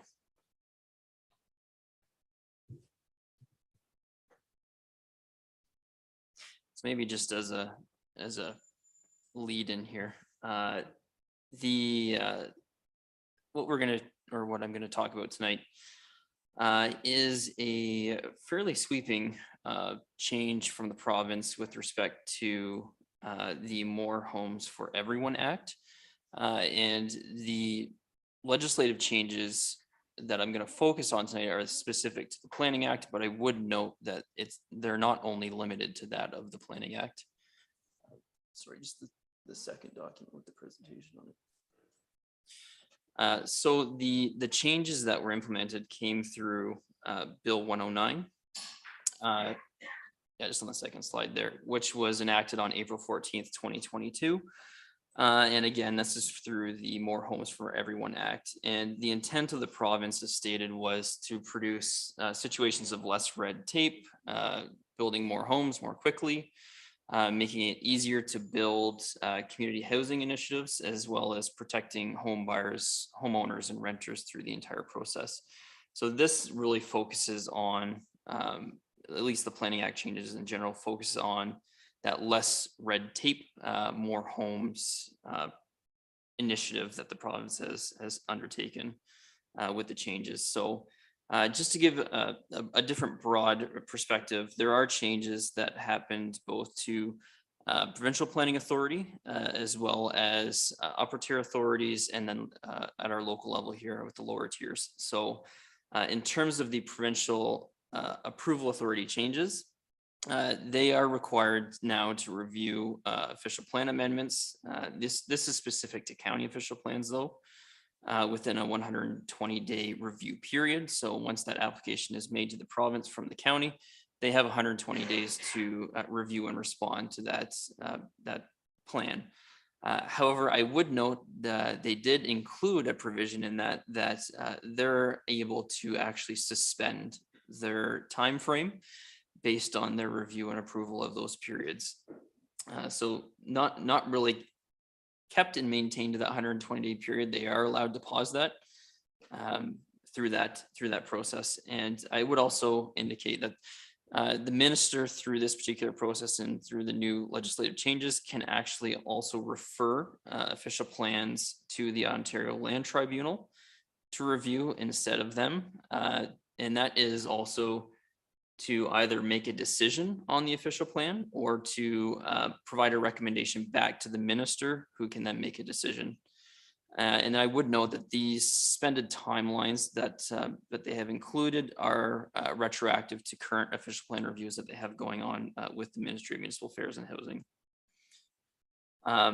And then under what they refer to as the incentivize municipalities to make timely decisions, they have also introduced, as of January 1st, 2023, a system whereby they will require municipalities to refund application fees if decision timelines are not met by the local approval authorities, or in this case, an upper tier or lower tier or upper tier authorities. So right now, they are primarily focusing all of their attention on zoning bylaw amendments, as well as site plan amendments. We would assume that this will be expanded now, given the current provincial election results maintaining. So what I would say is, with respect to this, they've given timelines through the new legislation, whereby at 90 days for zoning bylaw amendments, 120 days for zoning bylaw amendments that are concurrent with an official plan amendment, and then at 60 days for site plan applications. If a decision is not met by the municipality, you are required to give back 50% of the application fee. Similarly, 75% of an application fee has to be returned based on the dates that are provided on the slides, and then 100% for situations where if a decision is not made within 210 days for zoning, 240 days for zoning and official plan amendments, and then 120 days for site plan review. So that's a pretty significant change to both the local municipality as well as the upper tier authority. I would indicate though, those changes have not come into effect yet. That will be something that will be subject to further regulations that the province is going to bring forward. We don't know what those are at this time. However, we do know that it will be implemented as of January 1st, 2023. So that's something that we will have to take into consideration in your budgeting, that we may have application refund fees going back. So we might want to look at your application fees and adjust those accordingly. In terms of the site plan control process, so this is primarily a local approval file. There were additional complete application requirements that have been added in to the Act. However, like I said before, we don't have the regulations yet. We're not exactly sure what that's going to look like. So we are still waiting for that. However, they have specifically amended the Act to require site plan authority to be delegated to staff. And that delegation is required to happen by July 1st, 2022. So that's a significant move for a lot of local municipalities. That power did exist before. You could delegate your approval authority to staff. However, I would note now it is required. Council no longer has that authority to make those decisions. Refund of application fees under the 60-day timeline will start in January 1st, 2023, as we noted. And there was a few other technical changes that they have provided, or at least opportunities for municipalities to consider, which county planning staff, we are going through those now. Again, we're waiting for those regulations to come out.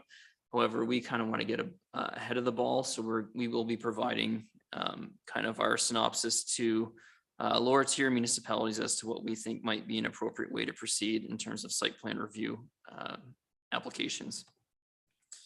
So in terms of plans of subdivision and condominium, just on the next slide there, it did enable the ministers to prescribe matters that cannot be included as part of draft plan conditions. So currently right now, we do generally have autonomy to decide what is an appropriate draft plan condition for all subdivision applications.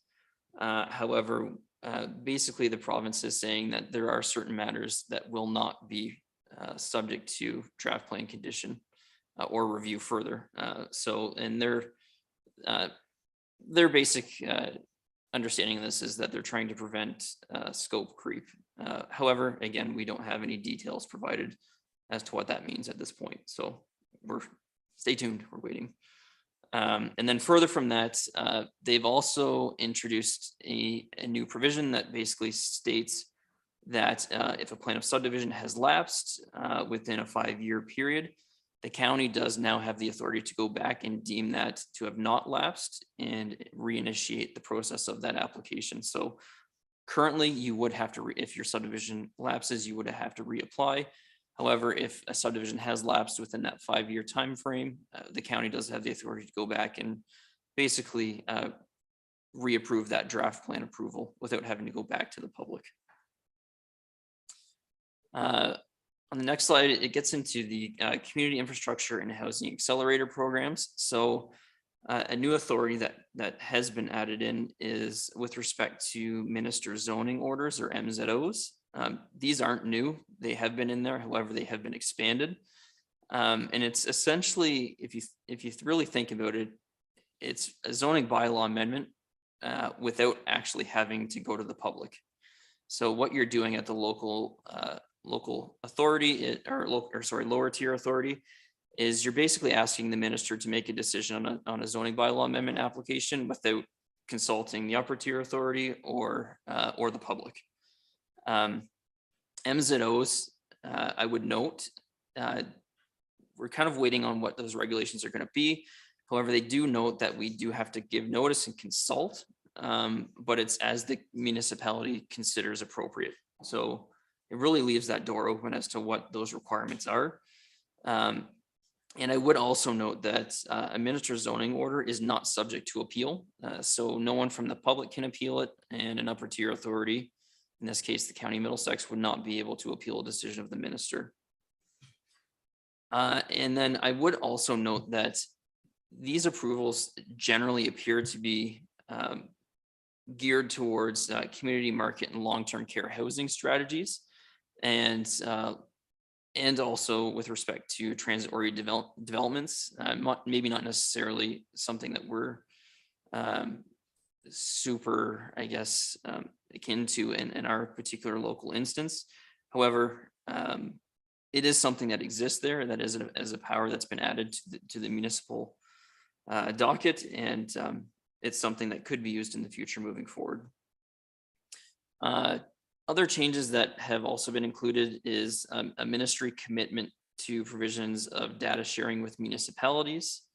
It also states that the minister may prescribe municipal reporting on planning matters, or what we are interpreting that as to be performance measures, and development approvals data standard, which they call it. However, we don't, again, have details as to what that means or what those requirements are going to be in terms of reporting.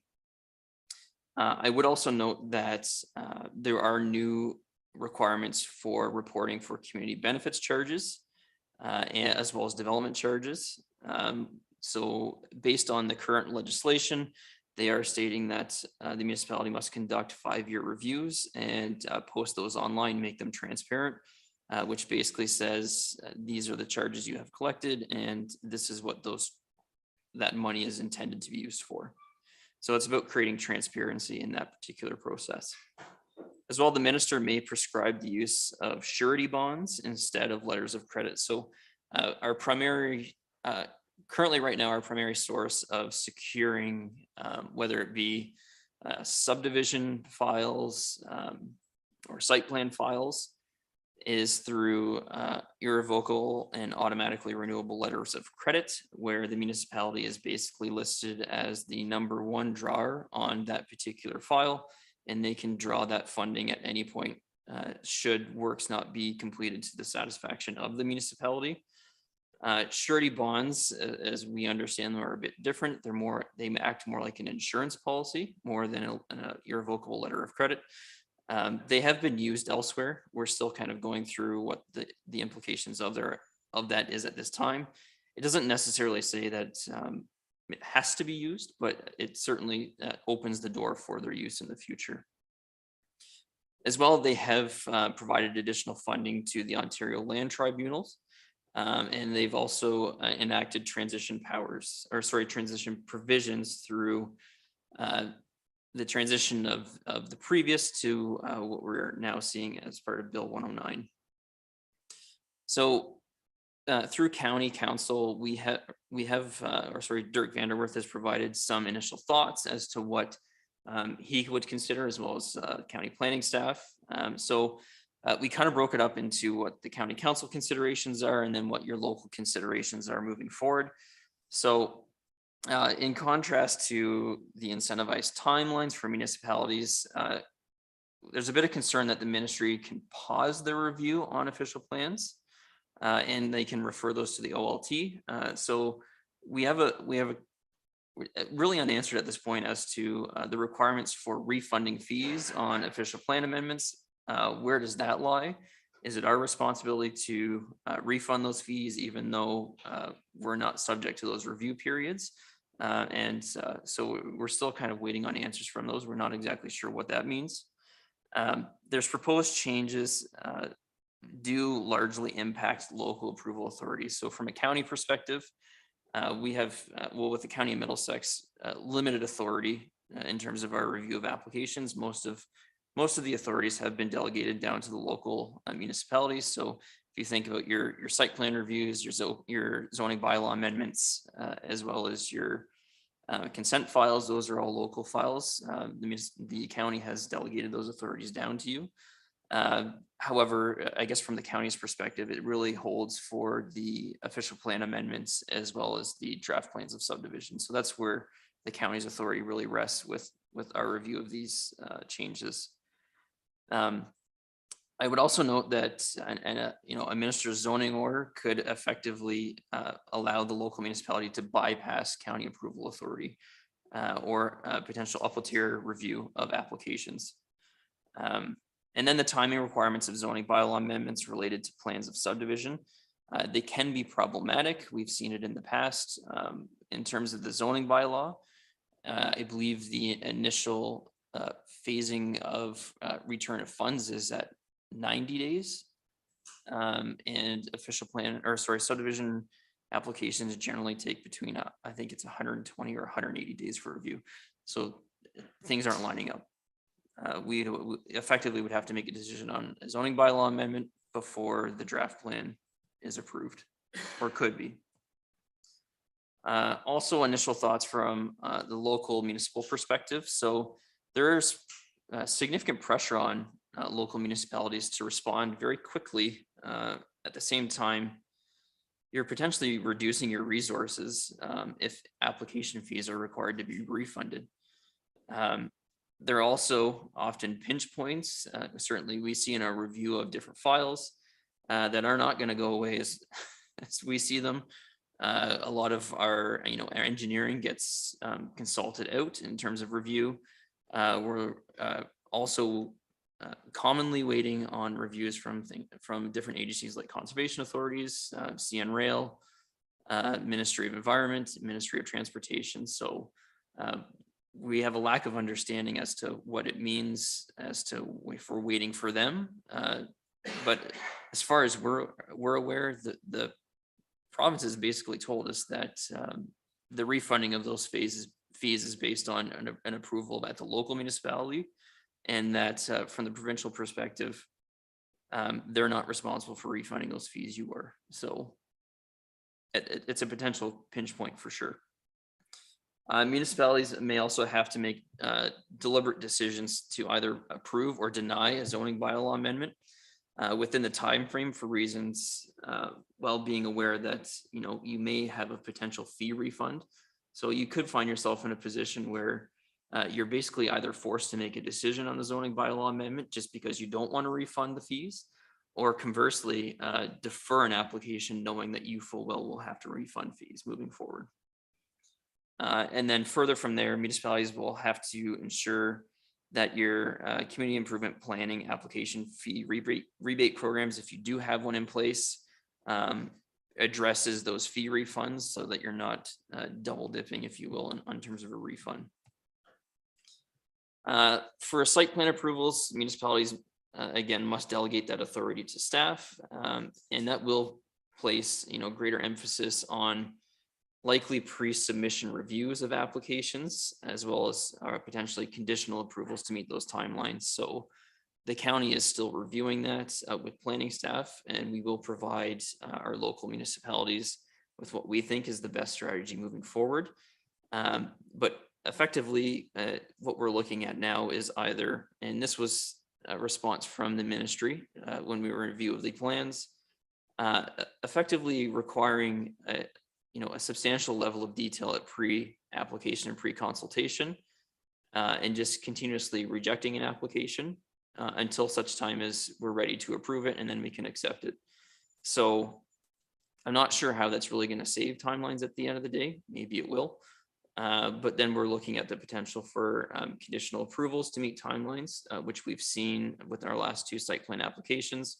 We have issued conditional approvals, much like a draft plan of subdivision.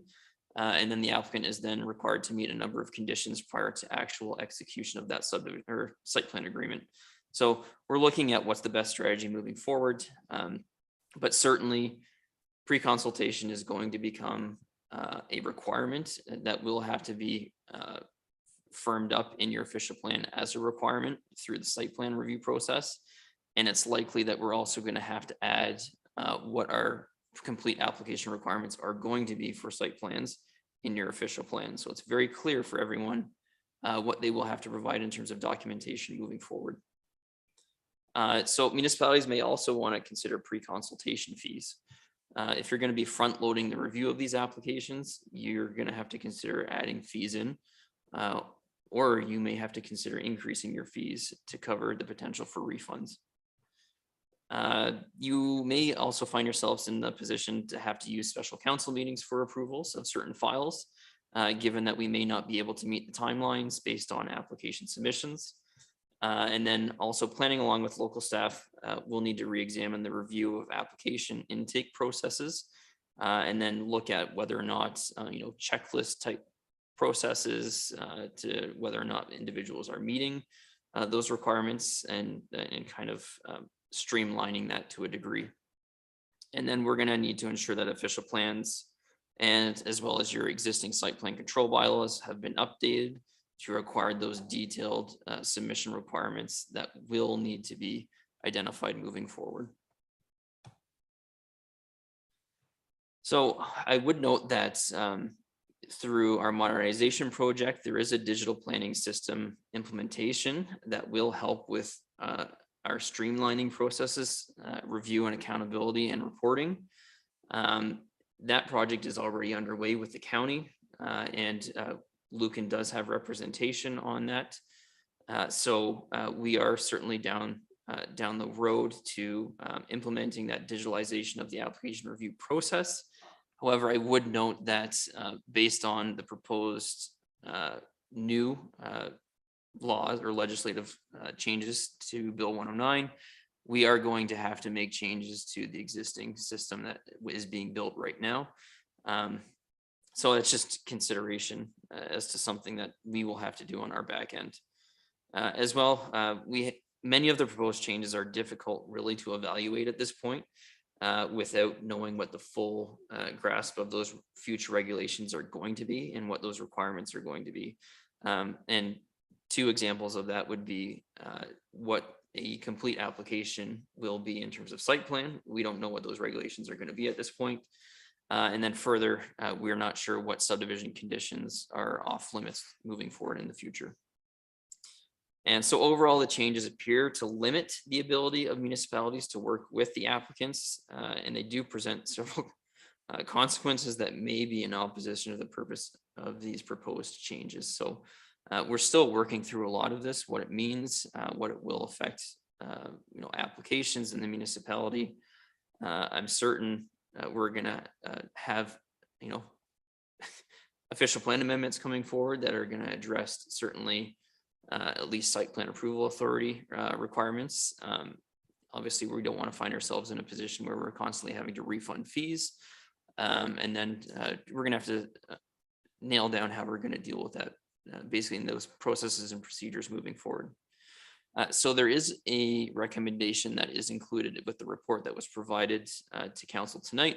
And that is planning staff are recommending that council directs local staff to bring forward a delegation bylaw, which would delegate the site plan authority to a specified staff member.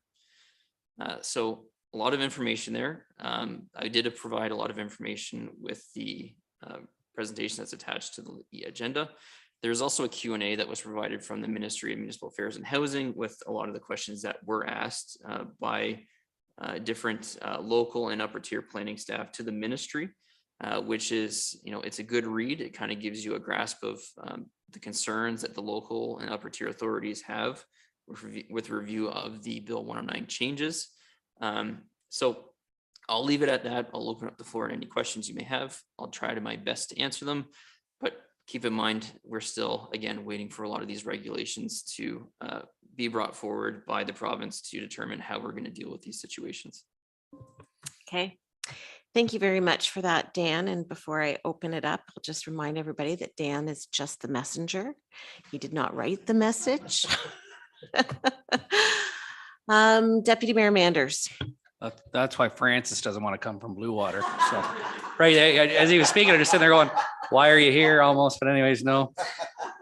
One thing you left out, maybe left out, and maybe because you can't speak like this, is strategically, could the applicant also cause time delays to get his refund back or her refund back strategically? I mean, not getting back to staff? Through the chair to Deputy Mayor Manders, that was one of our exact questions that we asked the ministry at our meeting with them was, generally speaking, when we review, for instance, let's use site plan control applications. Generally, we take in an application, we do a 2-week circulation where we ask for comments from our internal stakeholders, our external stakeholders.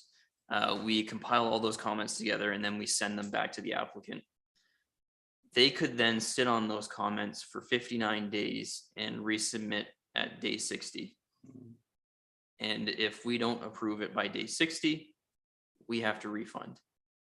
So the direction from the Ministry of Municipal Affairs and Housing at this time is basically to not accept the application as a complete site plan application until such time as you're effectively in a position to approve it.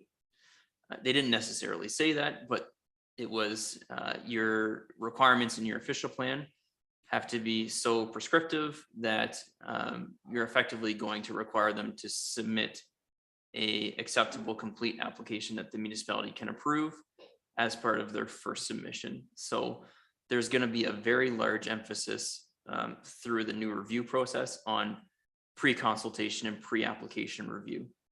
And that presents a significant concern, I would think, to local municipalities, as in your situation, you have consultants who are reviewing in a large part of your engineering, which then pushes, your review of that engineering. You're front loading that cost. And at the same degree, what happens if that individual does not make an application? Mm-hmm. You've now front loaded that cost of that review without an actual application to draw on in terms of your fees and your costs. No, there, yeah, that was just something that you didn't mention about that, which you answered that perfectly. Yeah, no, there's not to Madam Mayor's. I mean, there's just too many. I mean, there's lots of questions, but no answers. So, no, and, we got to rely on our staff. I mean, right now, what you presented is either staff's going to be reckless or they got to add staff. Right at this point, I mean, it's one or the other. I mean, it's just ridiculous. So, I think improving the timelines is important. Almost like they went too far in improving them to where maybe they are today, and it's just. I mean, what you just said, it's one or the other. The communities are going to be reckless or they got to add staff. It seems like so. Other questions, comments? Councilor Regan. Thank you very much, Madam Mayor. So it almost sounded to me like what the community and what the builds are going to look like is taken out of the hands of council. That's what it sounded like to me. I don't know, maybe I misinterpreted that. So tell me where I'm wrong. And then to the Deputy Mayor's point about adding staff, I mean, is there funding for that sort of thing? And I noticed, and again, I'm just going to go on for a second here, but So when we see site plans, it's been my experience with this council that we go through these and this is not what we want, we send it back. And I don't think we do it to be punitive. We're just saying, we don't like the look of that. Like, you need to fix this.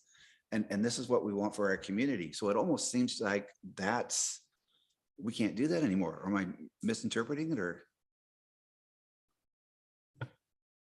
Through the chair, yeah, you've asked three really good questions. So the first, in terms of, council authority, are you taking the authority out of council to make those decisions? So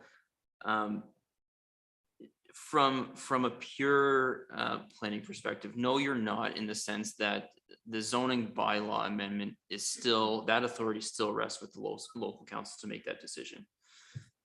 Yes, you are being held to a very prescriptive timeline to make that decision, which may force you in those certain instances, if you're going back and forth, if you have a public meeting, there's concerns and you want to go back and forth and have that discussion, it could put you in a position that you're in, where if you can't go back and forth and have those discussions because you're up against timelines, you may be forced to refuse something that maybe you don't want to refuse, but you're not in agreement with it at that point, or you full well knowingly refer it back to an applicant and eat the cost of the application fee, basically. So you refund it, you work with the applicant moving forward.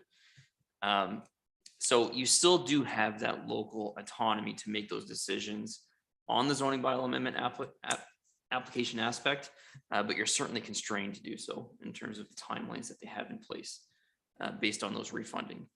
In terms of site plan review, keep in mind, site plan review is generally a technical review process of on-site engineering design and approval standards. So it's not meant to be a public process where you go back and forth between a developer and in terms of a negotiation.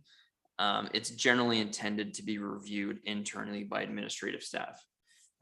Council's real kick at the can is at that zoning bylaw amendment. So that's where you need to really tune into in terms of what's the potential end result in terms of, someone that's submitted something, zoning, what's the potential outcomes of that zoning.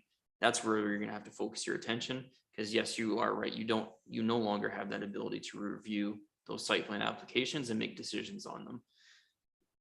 Council could request them to come do public site plan meetings where staff bring a site plan to council for a comment. However, keep in mind, those are just comments. We're not legislatively required to take those in and make changes to the plans. So, and that is standard. That is the current process, just so you are aware. And then third, what was the third? Costs. Cost. Yep, we have to have more. Yes, costs. Exactly.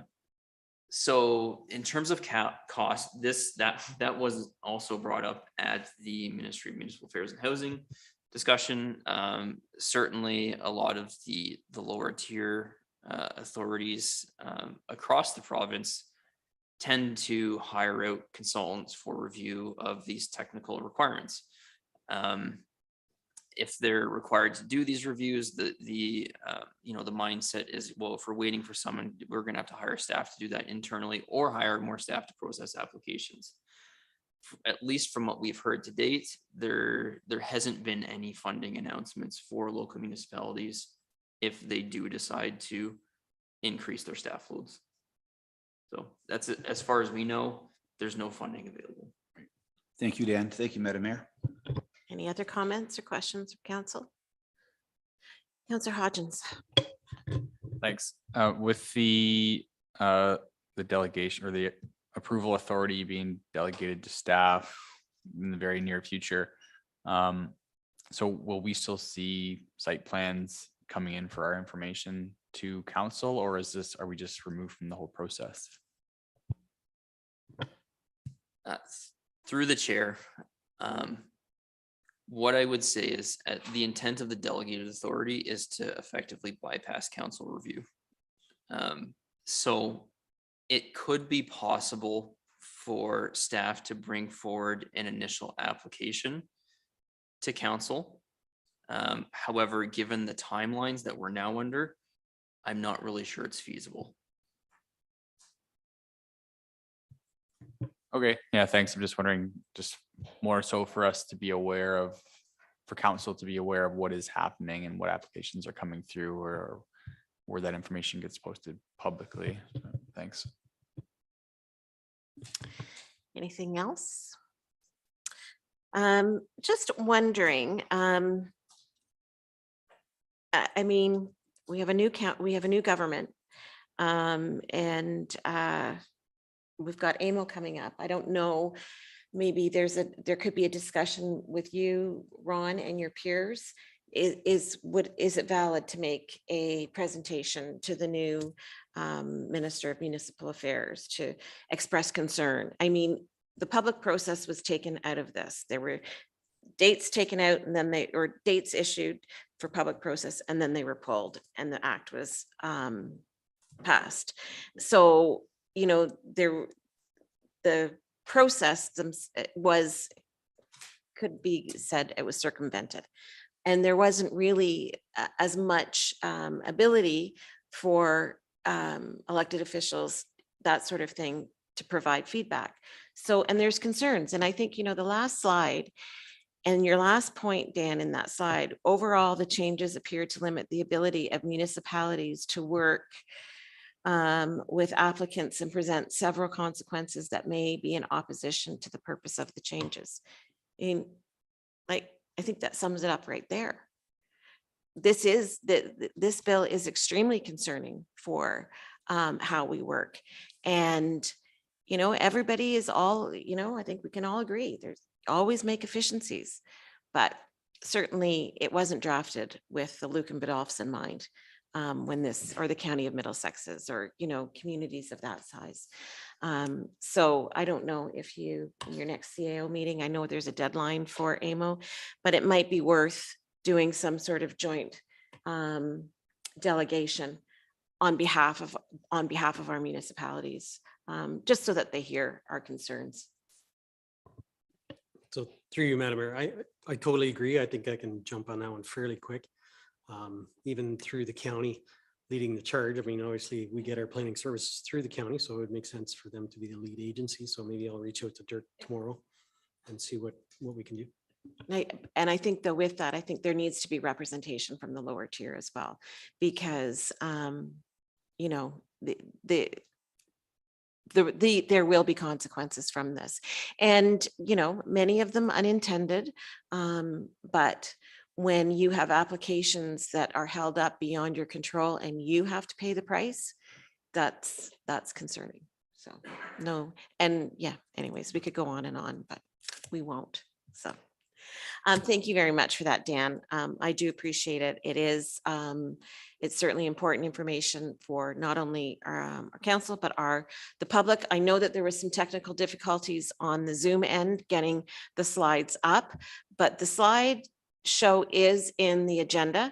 And if you're watching, or if you're watching back, I encourage you to watch with the agenda as Dan, because Dan followed his slides along and did a good job of that. So if you're watching or you're watching back, just pull the agenda up and you can see the slides that were part of his presentation. So with that, and he is just the messenger. That's right. Didn't write the message. So the motion in front of us is that report number PL-14-2022 be received for information, and that staff be directed to bring forward a delegation authority bylaw to delegate the site plan approval authority to a designated staff member. And if I can get a mover and a seconder for that, please. Deputy Mayor Manders and Councillor Hodgins, all approved, and that's carried. And after all that, did you have anything else, Dan? Okay, thank you very much. On to Public Works, Jeff. Good evening, Madam Mayor. Tonight I have three written reports and a few verbal reports. We'll start with the first one, and we'll we'll build on that one. The first one is the Hardy Drain North tender results. It's one of the drains that we tendered back at the start of May. I am recommending that council awards the tender to AJ Hayter Contracting. They were low bid, and in the bid, Spreetz did review it and found no issues and did recommend the low bid. It did take a little bit of review before it came to council, in the fact that I just wanted to point out that the start date on this is next April 2023. And it does, this drain does affect the Westdale development. So there was some discussion on how this all interrelates. And through that discussion, it was determined that we can proceed with the low bid tender from AG Hayter Contracting. So in my recommendation to council, I do recommend that we move forward with it. Thank you, Jeff. Questions or clarifications required on this? Okay, seeing none, then the motion in front of us is that council authorizes staff to accept the tender from AG Hayter Contracting Limited for the Hardy Drain North Drain in the amount of $136,996.40, including HST and contingency. A mover and a seconder for that, please. Councillor Westman and Councillor Regan. All in favor? And that's carried. Okay, your next one, Jeff. Okay, the second one is based on 40-kilometer-hour speed zones. This is a topic where not only myself, but everybody in the department, we do get multiple requests on speeding through our communities and our neighborhoods. And our basically our traffic flow.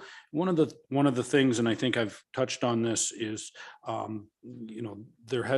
we have looked at requests that there is speeding on some of our neighborhood streets, and found that there really isn't a problem with speeding at 50.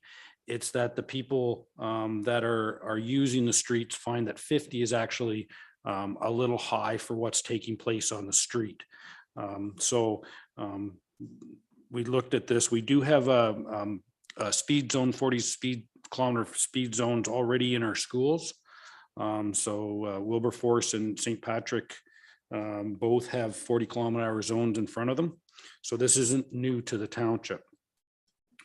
So what we did through this was as we always say, we have to evaluate each street and identify if there is a need to change the standard 50-kilometer-hour speed limit. And when we look at this, we look at the amount of pedestrians and cyclists using the streets and compare that to the volume of traffic that is around it. And I think without too much of an evaluation, I think we can realize that the streets that touch our parks, in particular, we have a lot of that criteria around those parks. So in this report, I am recommending that we do move forward with 40-kilometer-hour zones included around the streets that touch our parks, that actually link our parks. I did provide mapping in a list of the streets there. It is based on the actual physical contact to the parks themselves. So I'll open it up to questions. Oh, and I should just touch on base. Oh, sorry, that the zones, if created, we'll have to do some signage and some pavement markings to support the 40-kilometer-hour zones. But I believe, looking at the current budget, that we can do that within the budget that's been set. So there'll be no additional charges to the budget. Okay, all right. Thank you for that, Jeff. Councillor Westman, then Councillor Regan. All right, so just reading through it for Granton, you have it listed as Queen Street, Granton Line to Station Street. So the actual, I think we need to clarify that and amend it a little, because there is a street called High Street that goes from Granton Line to the park and joins up on a kind of a curve there to Queen Street and then up the station. So the name of High Street is not included in this document. So, but it is on the map. It shows the red line going around to High Street. So if we could just get that clarified on there, that would fill it in. And I think it's great. I know there's a lot of pedestrian traffic on High Street to the park, and because everybody from the west side of town will come down that way to get to the park, and Station Street as well. And the sidewalk doesn't, there's no sidewalk on High Street as well. So that creates a little bit of a problem. So yeah, that's great. Thank you. So through the mayor, you're exactly right. I apologize for that. High Street should be written there to, it doesn't bend around. And just to further that comment, I don't believe we have a problem with 50-kilometer-hour speeding on Queen or High Street due to the curve and that, but at the same time, posting and putting signs up and warning people with a higher level of signage, I think is appropriate. Not just going by that, well, people aren't speeding there, but we're showing that this is a park area. Please be aware that there's children and cyclists and people using that area. So it's not, it goes a step beyond just the 50-kilometer-hour. Yeah, good point. Is that it, Councillor Westman? You're good? Yeah. Okay, Councillor Regan. Thank you, Madam Mayor. Jeff, thanks for the report. I just have two questions. One, just when we reduce the speeds, if we decide to do this, will there be a campaign initially from the OPP to make sure this is being adhered to?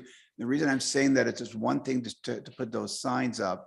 It's another thing to perhaps have some patrol, something just initially just to say like, we're serious.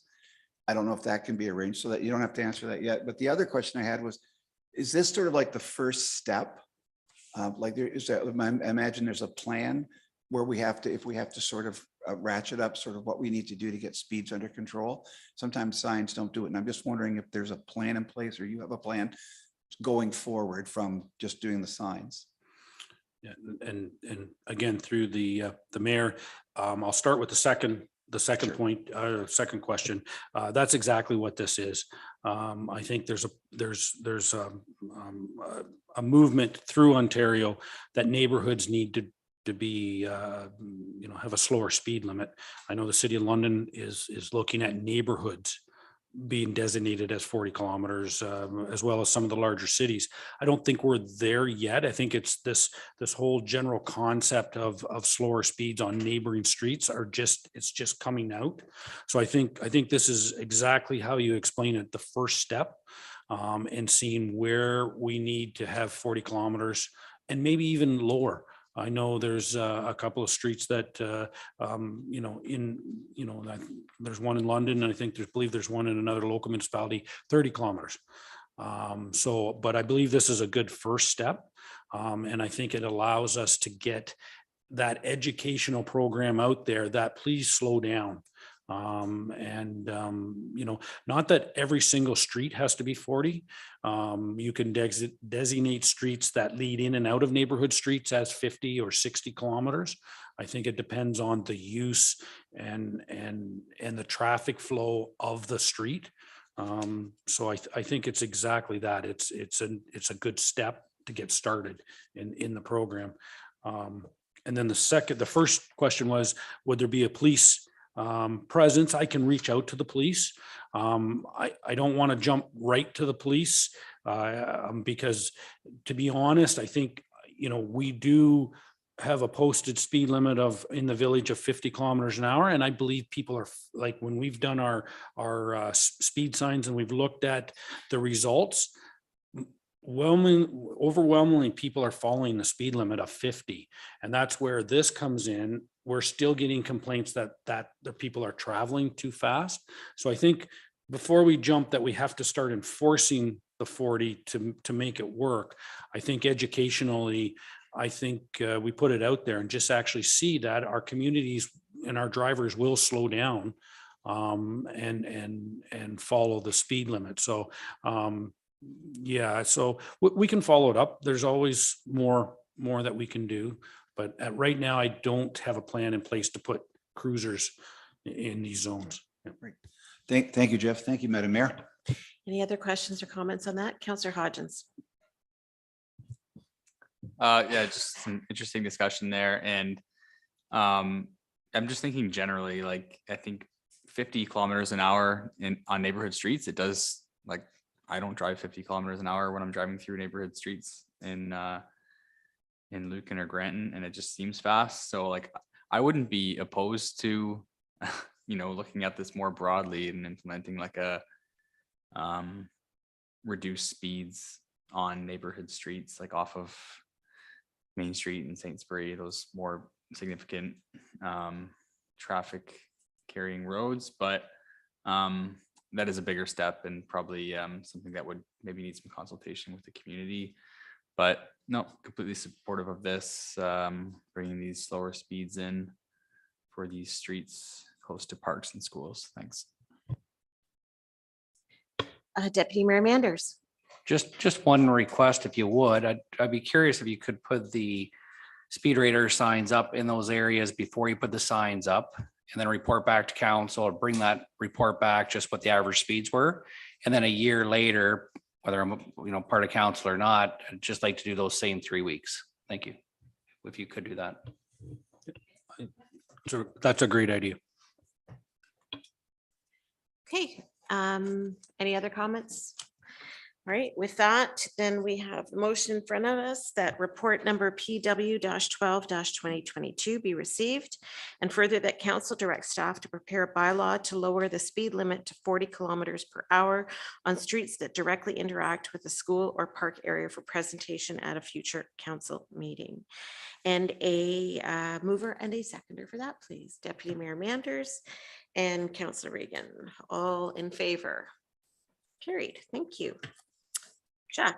Okay, Madam Mayor, my third report, and this is connected with our last council meeting. There was a request by Matt Long of the Donley Cafe to proceed or to get permission to open a street patio at 163 Main Street. As part of that request, council directed staff to bring back a report to the next council meeting. So the purpose of this report is to provide that information to council. So Mr. Long, the owner of the Donley Cafe, submitted a request for council for permission to create a street patio. And his request was to use 2 parking spots in front of 163 Main Street. And I would like to point out the council was supportive, but a little cautious. And that's why they requested a report to come back to the feasibility of this request. So in my review of this, I did reach out to the MTO because it is a King's Highway. Because it's in the connecting link, they did inform me that the township does have the approval for this request. The closest intersection is a county road, so I did reach out to the county. The county engineer did request that to make sure to ensure that the sight lines of this intersection are not affected by this request. I did reach out to our insurer because this sort of request does happen. It's not uncommon. The insurer suggested or did say that 5 million in liability would be required to be there. As part of their recommendation, they also recommended that concrete traffic barriers and proper signage be installed to protect traffic as well as the patio users. I also did reach out to legal, and that it is recommended that Mr. Long would enter into a legal binding agreement so that we know and we can follow the rules that are established in the permit for this request. As part of the request to move forward for the permit, there would have to be a site plan prepared. and approved by the municipality. The site plan would include a number of things, such as location, accessibility, seating plan, lighting, sidewalk flow, garbage, storage and just how everything's going to function. We'll need to know about times and that sort of thing, just very similar to a restaurant information that we also need. I did send all this information to Mr. Long, and he has confirmed he would still like to move forward with the request. He does have some disagreement on how much or what sort of concrete requirements, barriers are there. There has been other requests approved that do not use the concrete barrier. I did reach out to St. Mary's on this because they do have a policy on this on their main street, and their policy set out that if it was a diversion of the sidewalk into the lane of traffic, they did not require the cement barriers. But if they put the people in the patio out next to traffic, they require the cement barriers. So I strongly recommend, and Mr. Long is proposing that the tables be put out next to traffic. I strongly recommend that we follow the cement barrier process. I'll touch on that on one more thing, but I want to keep going with the order of the report. Mr. Long letter does touch on that he would be taking 2 available parking spots out in his request. To me, this is a very important piece of the approval because I think we're all aware, council's aware that there's a lack of parking at times at the downtown core. I did talk to the adjacent businesses and property owners about this. And although all of them without a doubt supports Mr. Long and likes the idea, they cannot support the loss of 2 parking spots at this time. They do have some concerns about this. And all of them spoke very positive of supporting activity in the downtown, but not at the expense of losing parking spots. Before I continue, I'd like to take a step back. I did in late April, 1st of May, there was a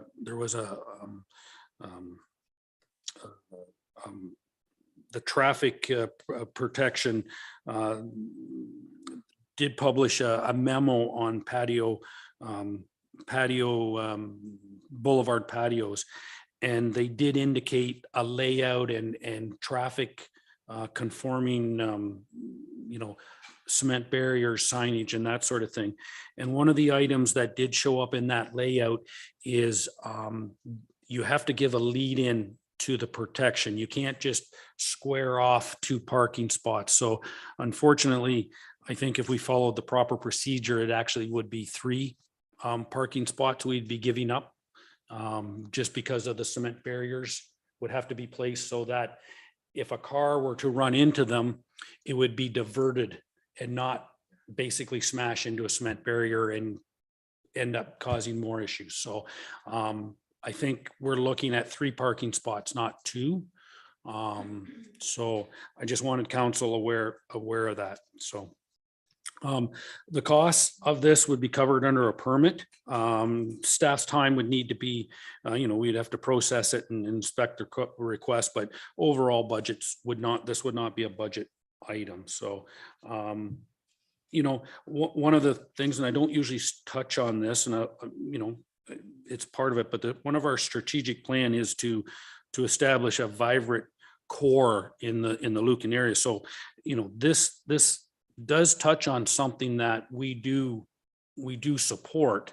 So I just want to make sure council was aware that that is part of our strategic plan, is to support the downtown. So that's the information I'm bringing back.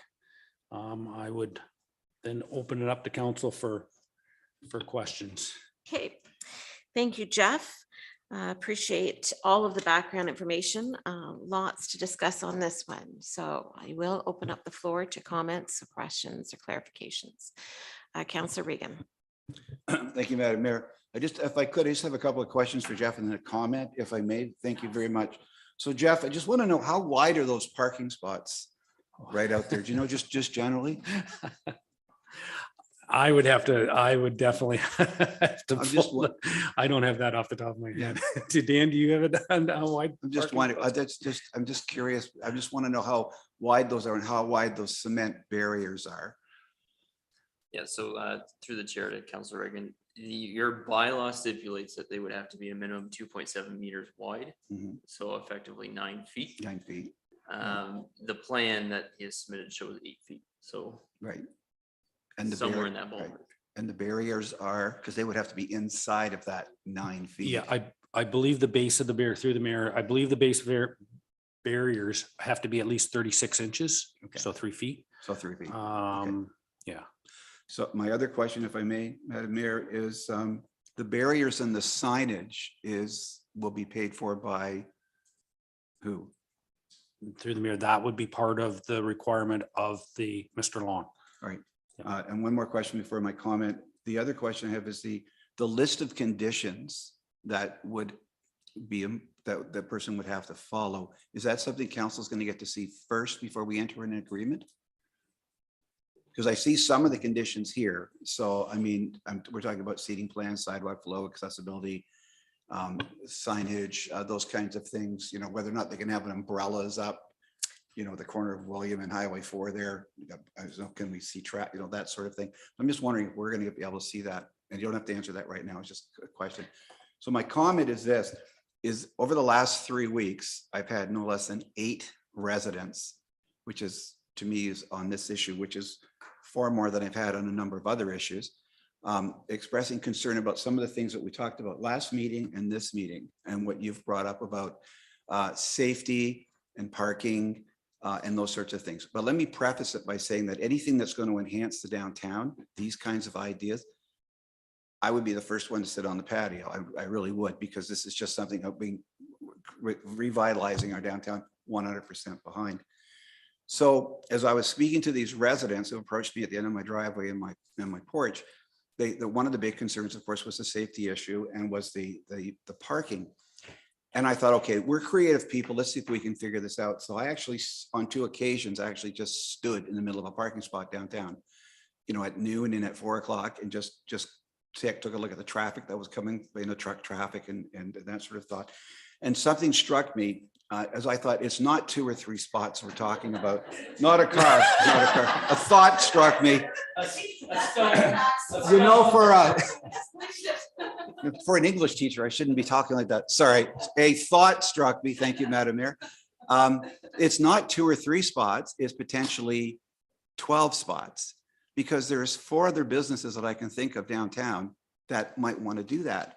And I'm just thinking, just as a comment, I'm thinking about, there are comments. There's a new business that's down there. There's the ice cream place. There's a delicatessen. There's another restaurant. And I'm just wondering, it's just a thought I'm thinking about, is that if all of a sudden we do this, we now have 4 or 5 businesses doing this with 10 or 12 parking spots and all of these barriers. And I'm just wondering about, and just going back to my point about standing in the middle of, and not being struck by a car, but standing in the middle of one of those spots where the traffic's going by. Because, you know, as most people in this room know, I like to go on field trips and I need to know what's going on. And I thought to myself, if you know, we have that, it constricts, and it's a highway, it's a major highway. And I know, and I'm just wondering, I guess too, it doesn't need to be answered now, but how many towns, small towns that have their patios, which is a great idea again, but are they on a main highway? This is Highway 4. I mean, there's tractors and trucks and some of those trucks that are coming by, not blaming the truck drivers, please, but they're coming by and, you know, there were 2 feet from that edge of that parking lot, of that parking spot. And I'm thinking, that's just a concern. My big concern about that is that the parking now is, if we say yes to one person, even on a trial, we have to say yes to everybody. First of all, I think, I'd have a hard time saying no to anyone else. It's because again, we want to do this in our downtown. We want to there's got to be a way to figure this out is really what I'm saying. So it's just cautionary. I'm just wondering about that. So, and again, not really a question, but just more comments about things that I think we might have to consider. So I'll just sit here now and wait for somebody to tell me why I'm wrong. So.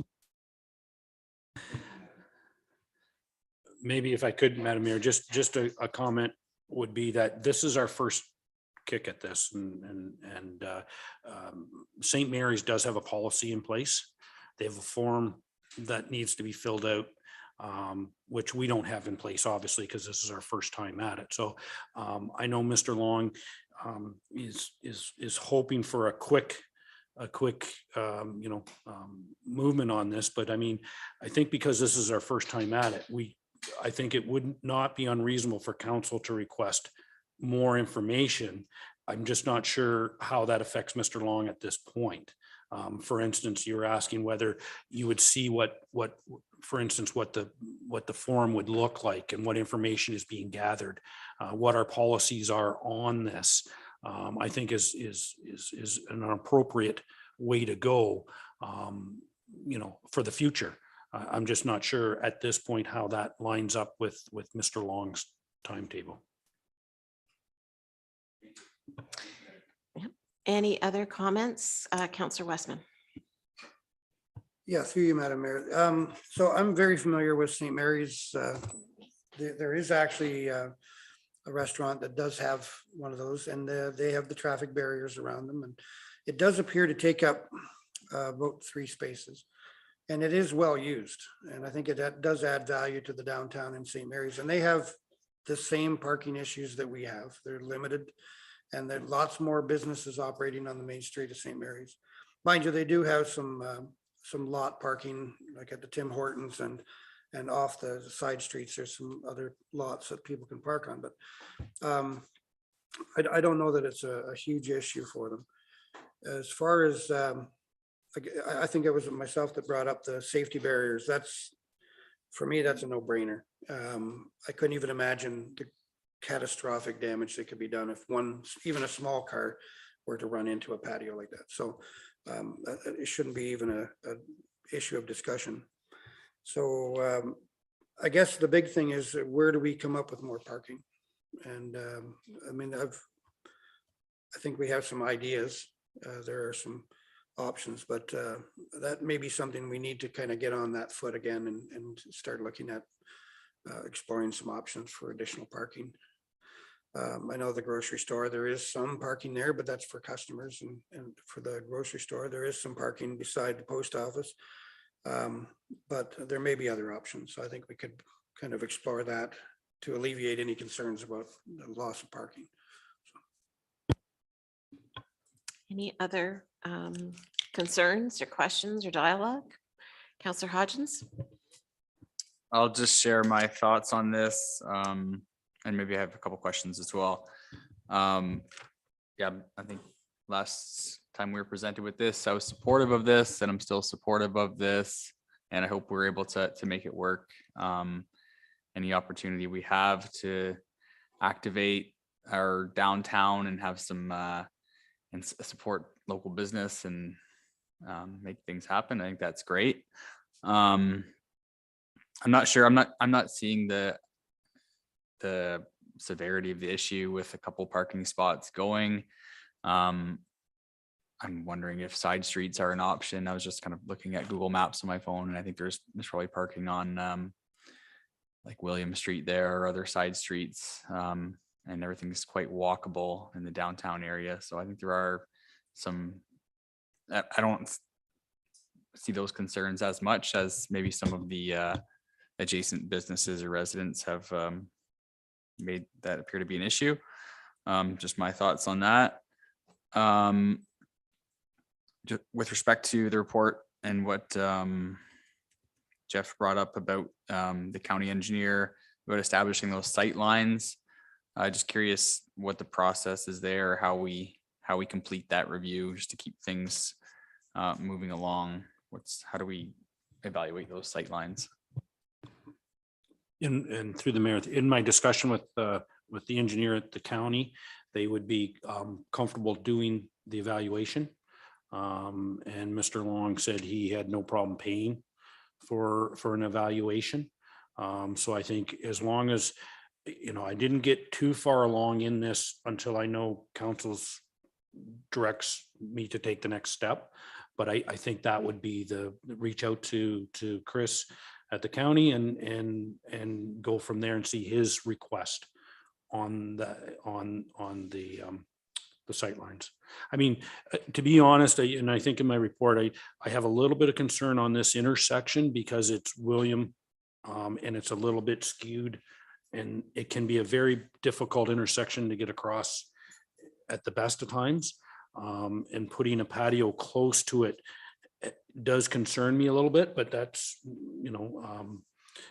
I don't think there'll be a sightline issue because we're not really moving anything closer to the intersection. We're not taking any spots. We're not moving closer to the intersection. We're actually going to move away from the intersection. So I believe that sightlines are not an issue here, or else I would have been more inclined to look into that sooner than after the fact. But I think sightlines are fine, but we just need to verify.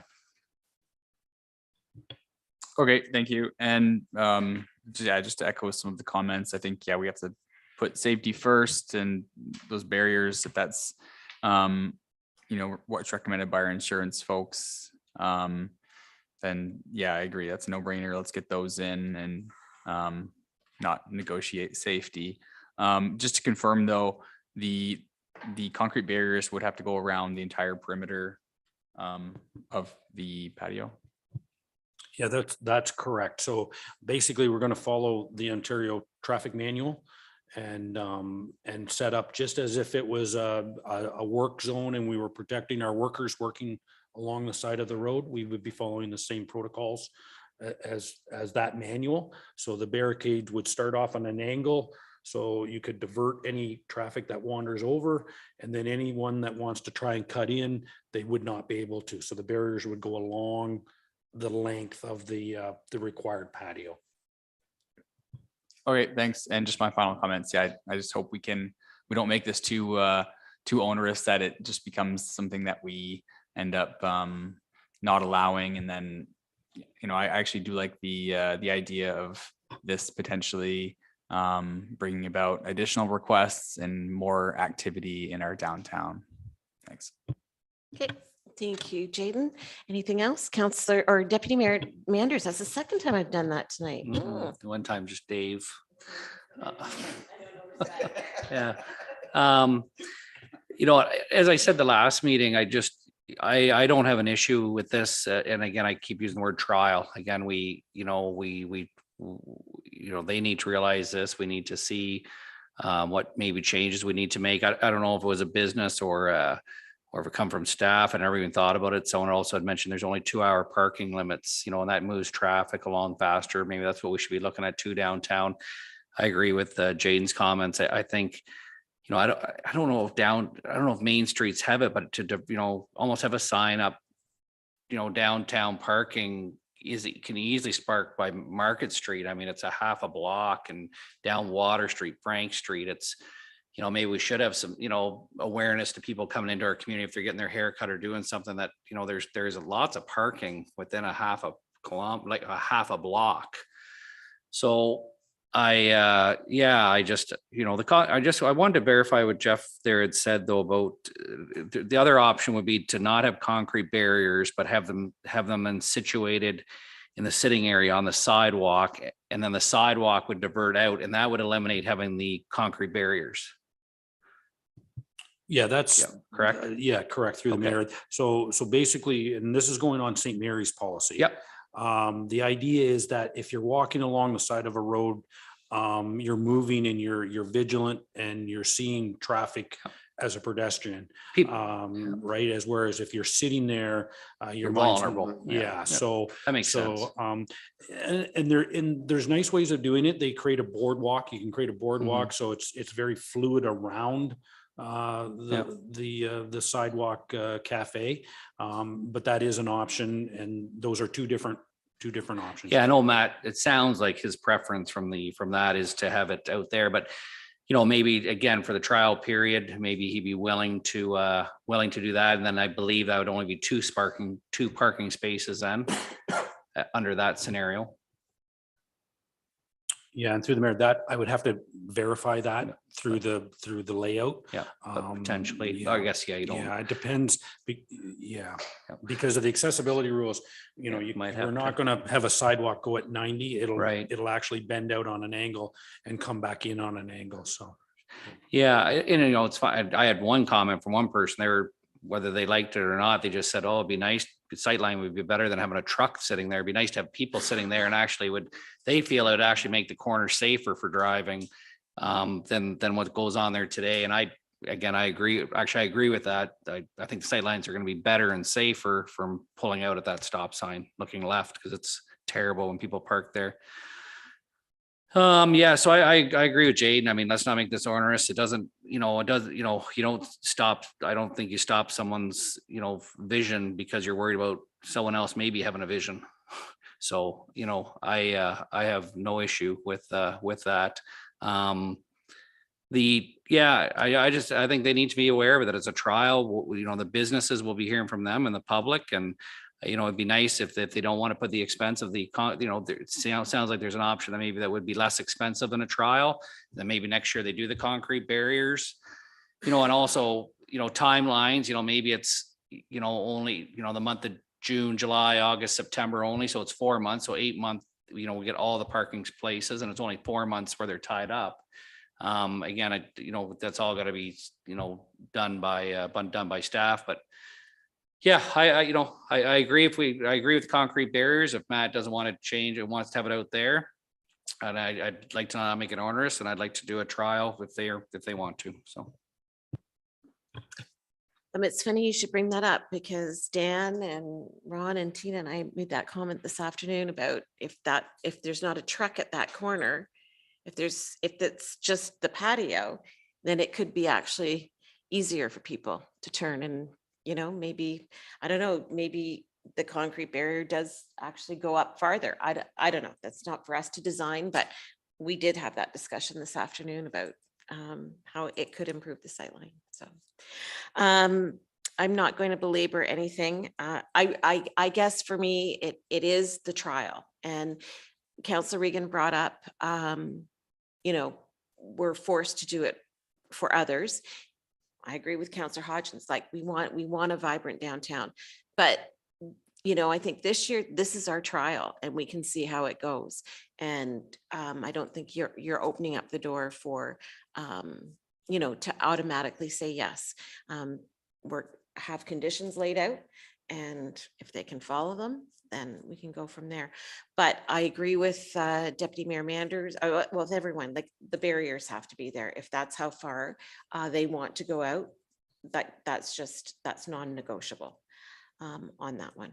So, and proof of the insurance, that all we need a copy of that, and those sort of things. And to Daniel's point, are there umbrellas? I mean, that could be effective too, so.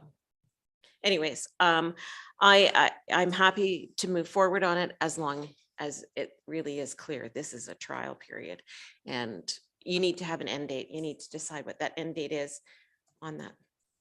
Okay. Any other discussions on that?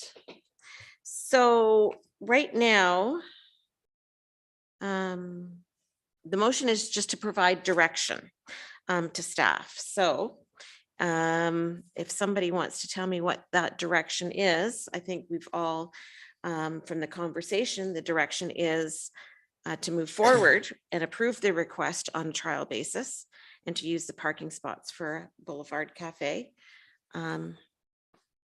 Yeah.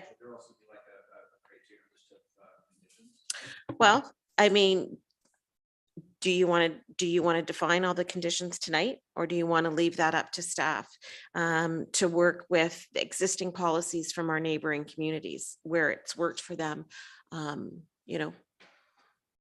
Because I think the thing is, if this is going to be a trial, I'm not interested in a policy coming to us on July 1st. The policy can come January 1st for next year. I don't want to see a lot of time to the, to the point being making this onerous. If we're going to allow it, then we need to get moving on it so that we can assess it. Okay. Okay.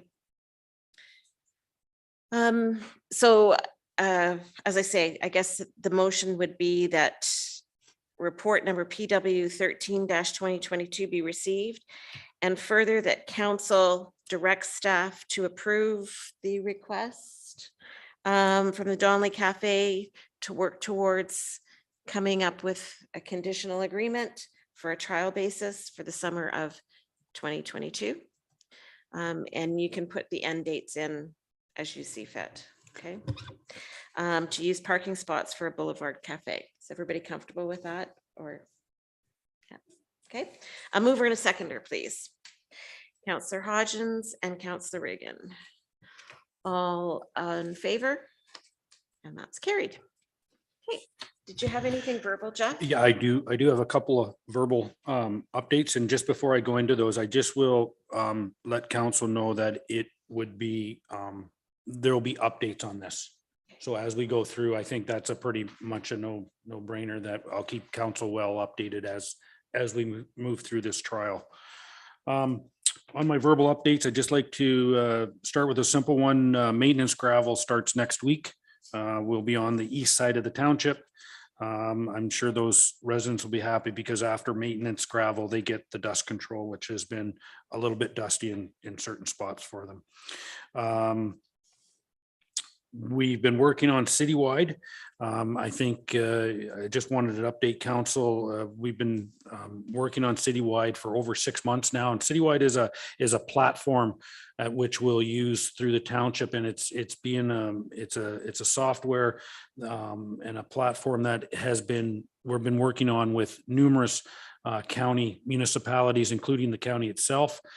Treasury is on board, and it'll map out our assets and keep track of our assets in a treasury form. In a management of work, public works and parks are up and running. We are now running work orders through this platform, and controlling our communications and following up with work, and as well as PWE will be using the route patrol, so we'll be able to, which would translate into patrolling the roads. We'll be able to GPS and follow where we've done our sanding and our plowing during the winter. So it's a real exciting news. It's been a lot of work. We've been working on it. We've been having meetings at least once a week for the last 6 months, if not twice a week. But the third shoe just fell this week, and we're going to be introducing a new portal on our website, and it will be for service requests for the public. It's a great way to if you see a pothole, some garbage, a tree down, you can access this, provide us with the information, and it will be followed up with the appropriate departments. This portal is being used by Thames Center right now. So if anybody's interested in seeing what it looks like, it's up and running on Thames Center. We're on board with it. The county's on board with it. Strathroy Caradoc is introducing the same portal. So if you're a resident out there, you're going to see the same, it's going to be the same thing coming through. So you'll see more information with that'll come to council, so you guys, everybody's aware of this. This is a new format for us.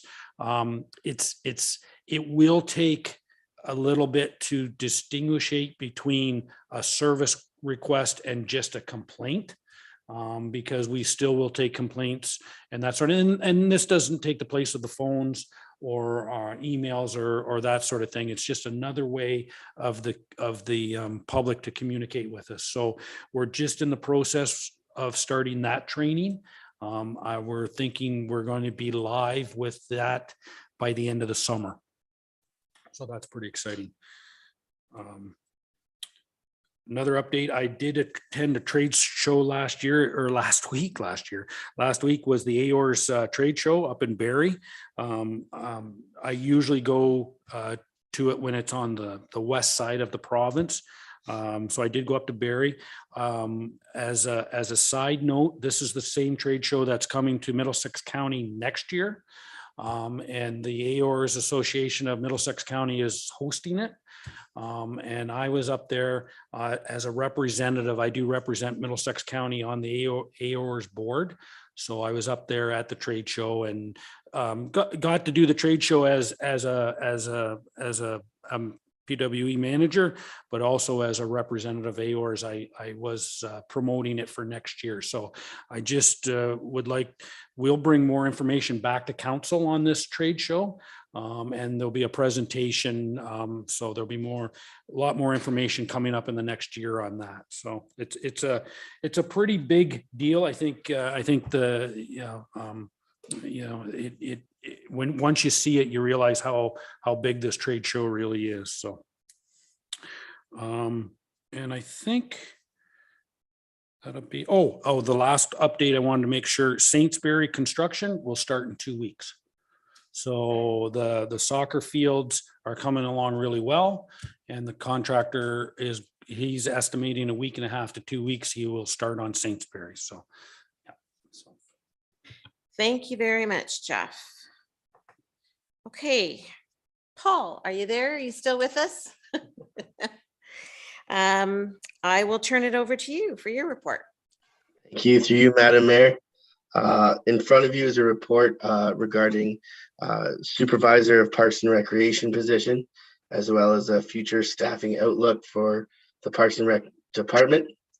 At budget discussions this year, it was brought up that the supervisor position was a previously approved position of council.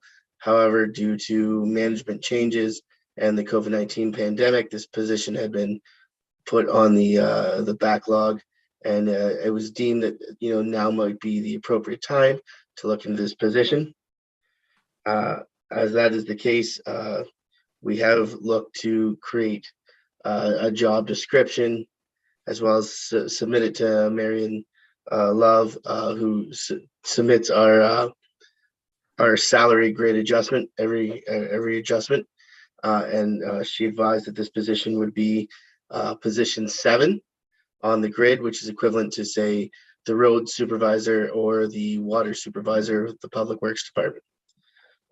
Given that, if this is a position that the council really would like us to proceed with at the time, we will need to make an amendment to the budget, as this was not budgeted in the 2022 budget, or if this is something they want to look at for the 2023 budget, we can postpone to that point. Further to this, we thought at this point, since we were discussing staffing, it would be appropriate to bring up some of the staffing needs we've noticed in the Parks and Rec Department.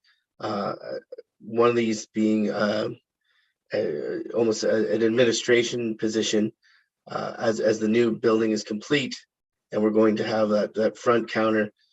We've noticed as staff, administration staff, that a lot of our phone calls and emails come after hours, when people are at the facility, when they're not at work.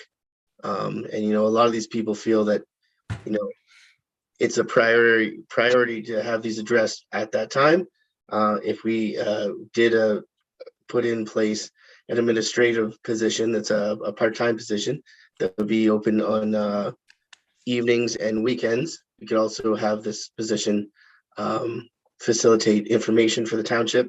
I know information's been a difficult thing for us as a township to get out there. The township office is closed as of 4:30 most weekdays. So being that we're open, we're the core of the community, and we're open 7 days a week, often till 11 midnight. This position could help offset some of the administrative requirements for the township and help facilitate as an information center as well. Beyond that, Public Works and Parks and Recreation, we've made note that as we're growing as a community, our needs, our demands are growing. However, our timelines for needing the extra assistance kind of offset each other. And Parks and Recreation requires more assistance during the spring, summer, and Public Works would require more assistance during the winter months. So furthermore, at budget discussion, I think, it'd be appropriate to bring up a position that would be shared between the two departments as opposed to a part-time position. We would invest in an employee by making it a full-time position, but shared amongst the departments. For going ahead with this, looking to council for direction, how to proceed with the supervisory position. Is this something that council would like to do in the 2022 season? If so, we will need to make that adjustment to the budget. We'll have to determine a start date to determine that cost difference to the budget and make that amendment accordingly. Okay, thank you, Paul. Discussion from council. Deputy Mayor Manders. Well, just a question, Paul, just on the new supervisor of Parks and Rec. It was felt that it was needed. We wanted to put that, it was discussed, put that position in place.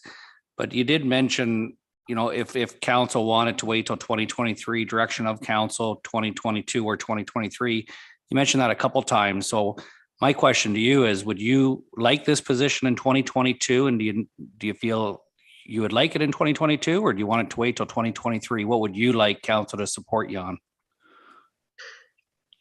We're busy. It's not a secret. The Parks and Rec department is very busy right now with all the construction going on. So, an extra hand would always be useful. We're managing though. So I think as we expand and we get those more spaces, we're definitely, once the building's open and we have the new soccer fields in place, we're definitely going to need the extra assistance. It could wait. However, given the fact that, we do have a lot of things going on, and considering the time it will take to train this position, sooner rather than later may be appropriate, so that when we are ready, that position's trained and ready to go.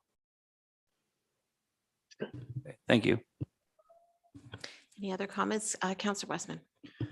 Yeah, bearing that in mind, you've got a big project ahead of you, two of them actually, the soccer fields. I think I'd be more comfortable going ahead sooner rather than later too. Just the training alone and getting that person settled into the role could take some time. And when the facility is finished, and obviously volume is going to be of use is going to be an issue, and then the soccer field project right on the tail end of that.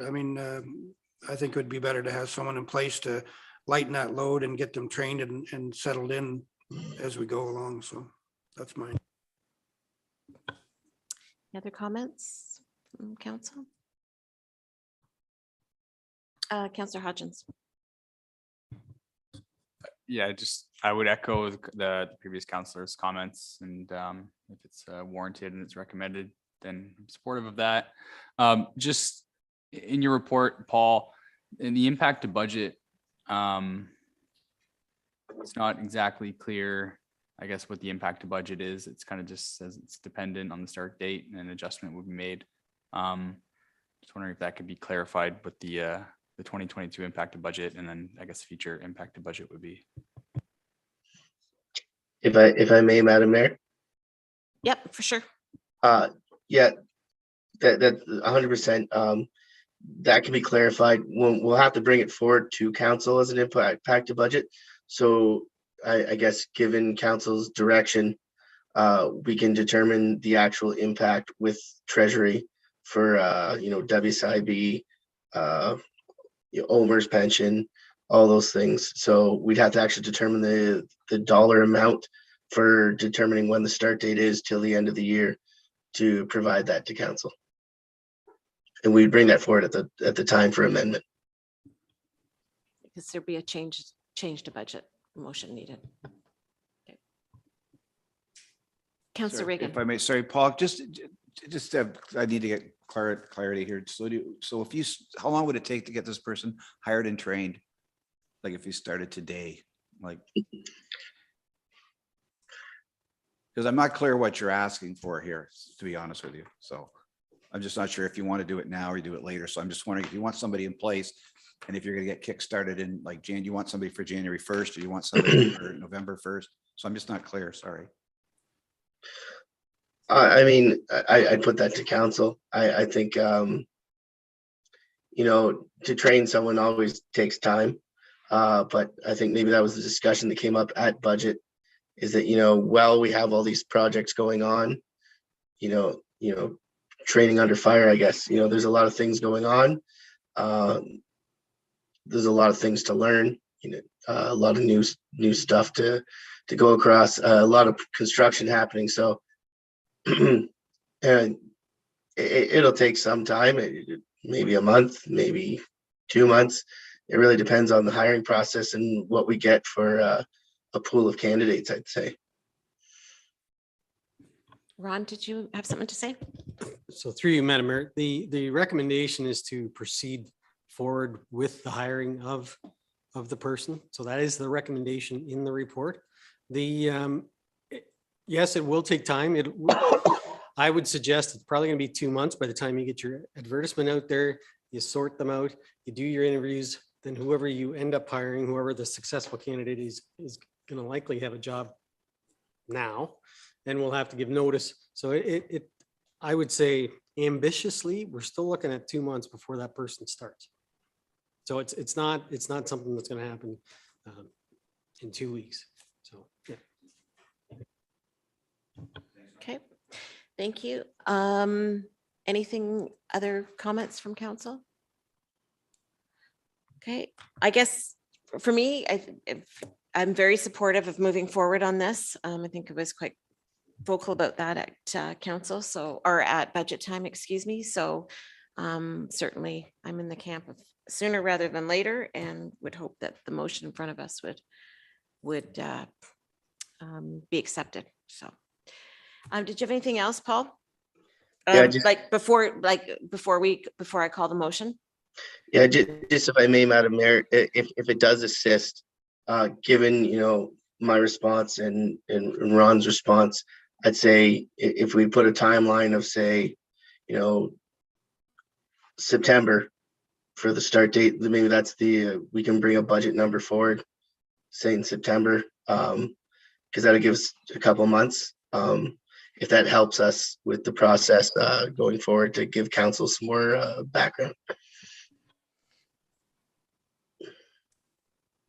I might actually just suggest that you that you don't put a start date, that you just start the process of hiring, and then you would work with the successful candidate as to when that start date might be, depending on, you know, his or her obligations with an employee, or with a already existing employer.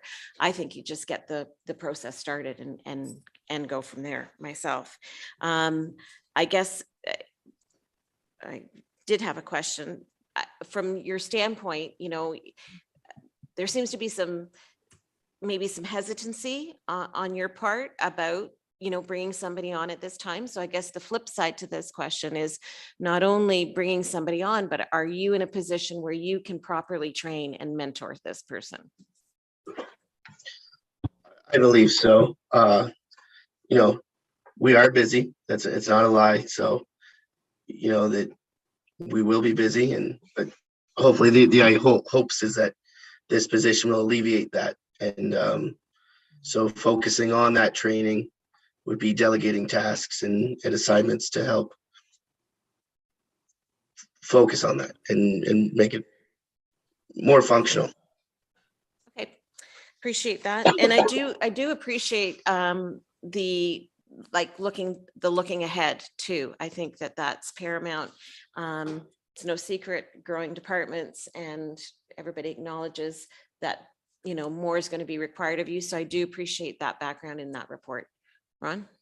Just a little bit further to that. Yeah, Paul and I really had a good long conversation about what we're going to have virtually a brand new facility with a welcoming desk. You really do need to staff that, and it's important. And it doesn't have, it can be, senior students. I wouldn't say, 14-year-olds or anything, but senior students. I think a responsible person that's there, that the public sees as soon as you walk in that door is important. And I think it's, we have a big investment there, and it's important that we have somebody, the face of the community center when they walk in. So, and again, with the soccer complex, that's another, that probably doubled, if not more than doubled, the amount of grass to be cut. So I do commend both Jeff and Paul for talking about how can we do this. We need a not that anybody's been unreliable, but we've had to rely on very part-time people to staff things like our sidewalk snowplow. This is an opportunity, I think, to give us a little more stability in that position and come out with hopefully a better, as good. And not, again, I'm not saying that we haven't been served well, but I think we've been lucky because we've had good people to rely on a part-time basis, and that's not always going to be the case. So, and I do think this is going to be, this is going to address that position. Okay, thank you for that. If there is no further discussion, then the motion in front of us is that council authorize the manager of Parks and Recreation to proceed with the hiring of a supervisor of Parks and Recreation position at a pay grade level of 7, and further that report number PR-07-2022 regarding future additional staffing be received as information, and further that the treasurer be instructed to place future staffing requirements for the Parks and Recreation Department on the 2023 meeting agenda. A mover and a seconder for that, please. Councillor Westman and Councillor Hodgins. All in favor? And that's carried. Thank you. Paul, did you have anything verbal to add? Yes, if I may, Madam Mayor. Absolutely. So we did have our tender closing for the soccer field complex change room. It was a very underwhelming result. We only had one submission, and it was a submission that we were not happy with the results. We're further exploring with the engineer as to why we only got the one submission, and how we can further explore this option at a more affordable option, because what the result was not desirable. So we are moving ahead with that. We're exploring it further, but we will not be awarding that tender with that submission. Okay, thank you, Paul. Appreciate that update. Okay, economic development, Lisa. Just a quick update. There's a couple of bylaws in the package regarding the road closure for Summerfest on July 23rd at Market Street Beach, and just to that little section there, just for limited hours. And then, of course, the bylaw noise exemption for Summerfest, as well as Canada Day, pre-Canada Day fireworks.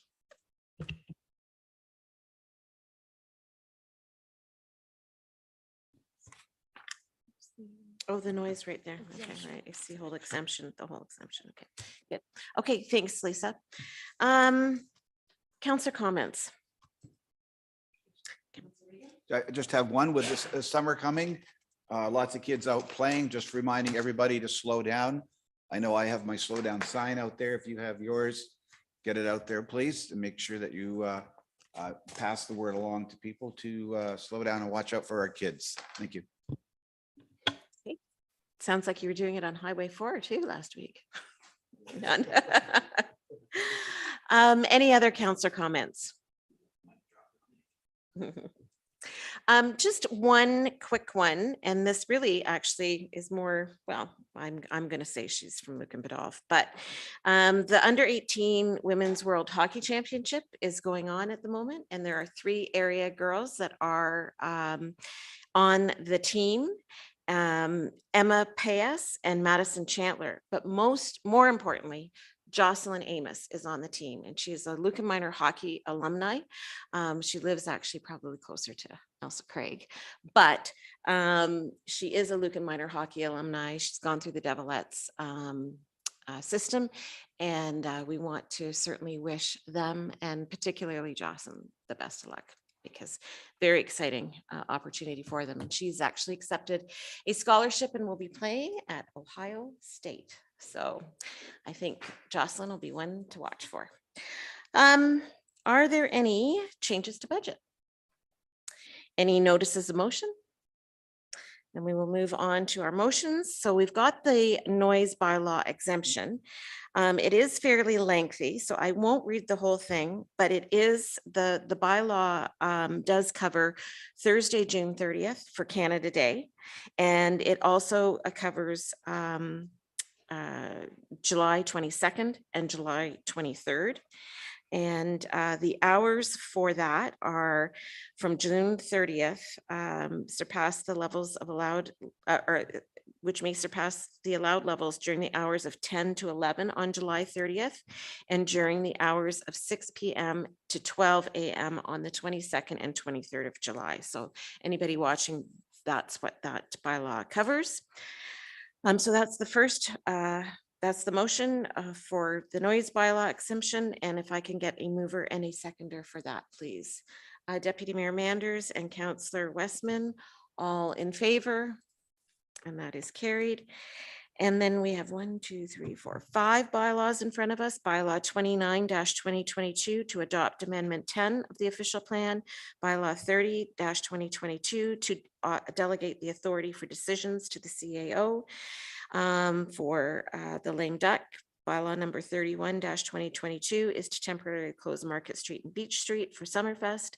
Bylaw 32-2022 is to establish the remuneration and expenses of a council. And bylaw 33-2022 is to adopt and confirm all of our actions for tonight's meeting.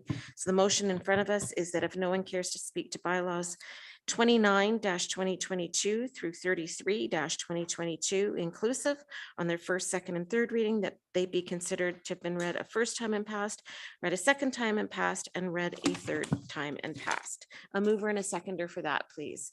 Councillor Hodgins and Councillor Regan, all in favor, and that's carried. And resolved that the council meeting be adjourned at 10 minutes after 9 p.m. Councillor Regan and Councillor Westman, all in favor, and that's carried.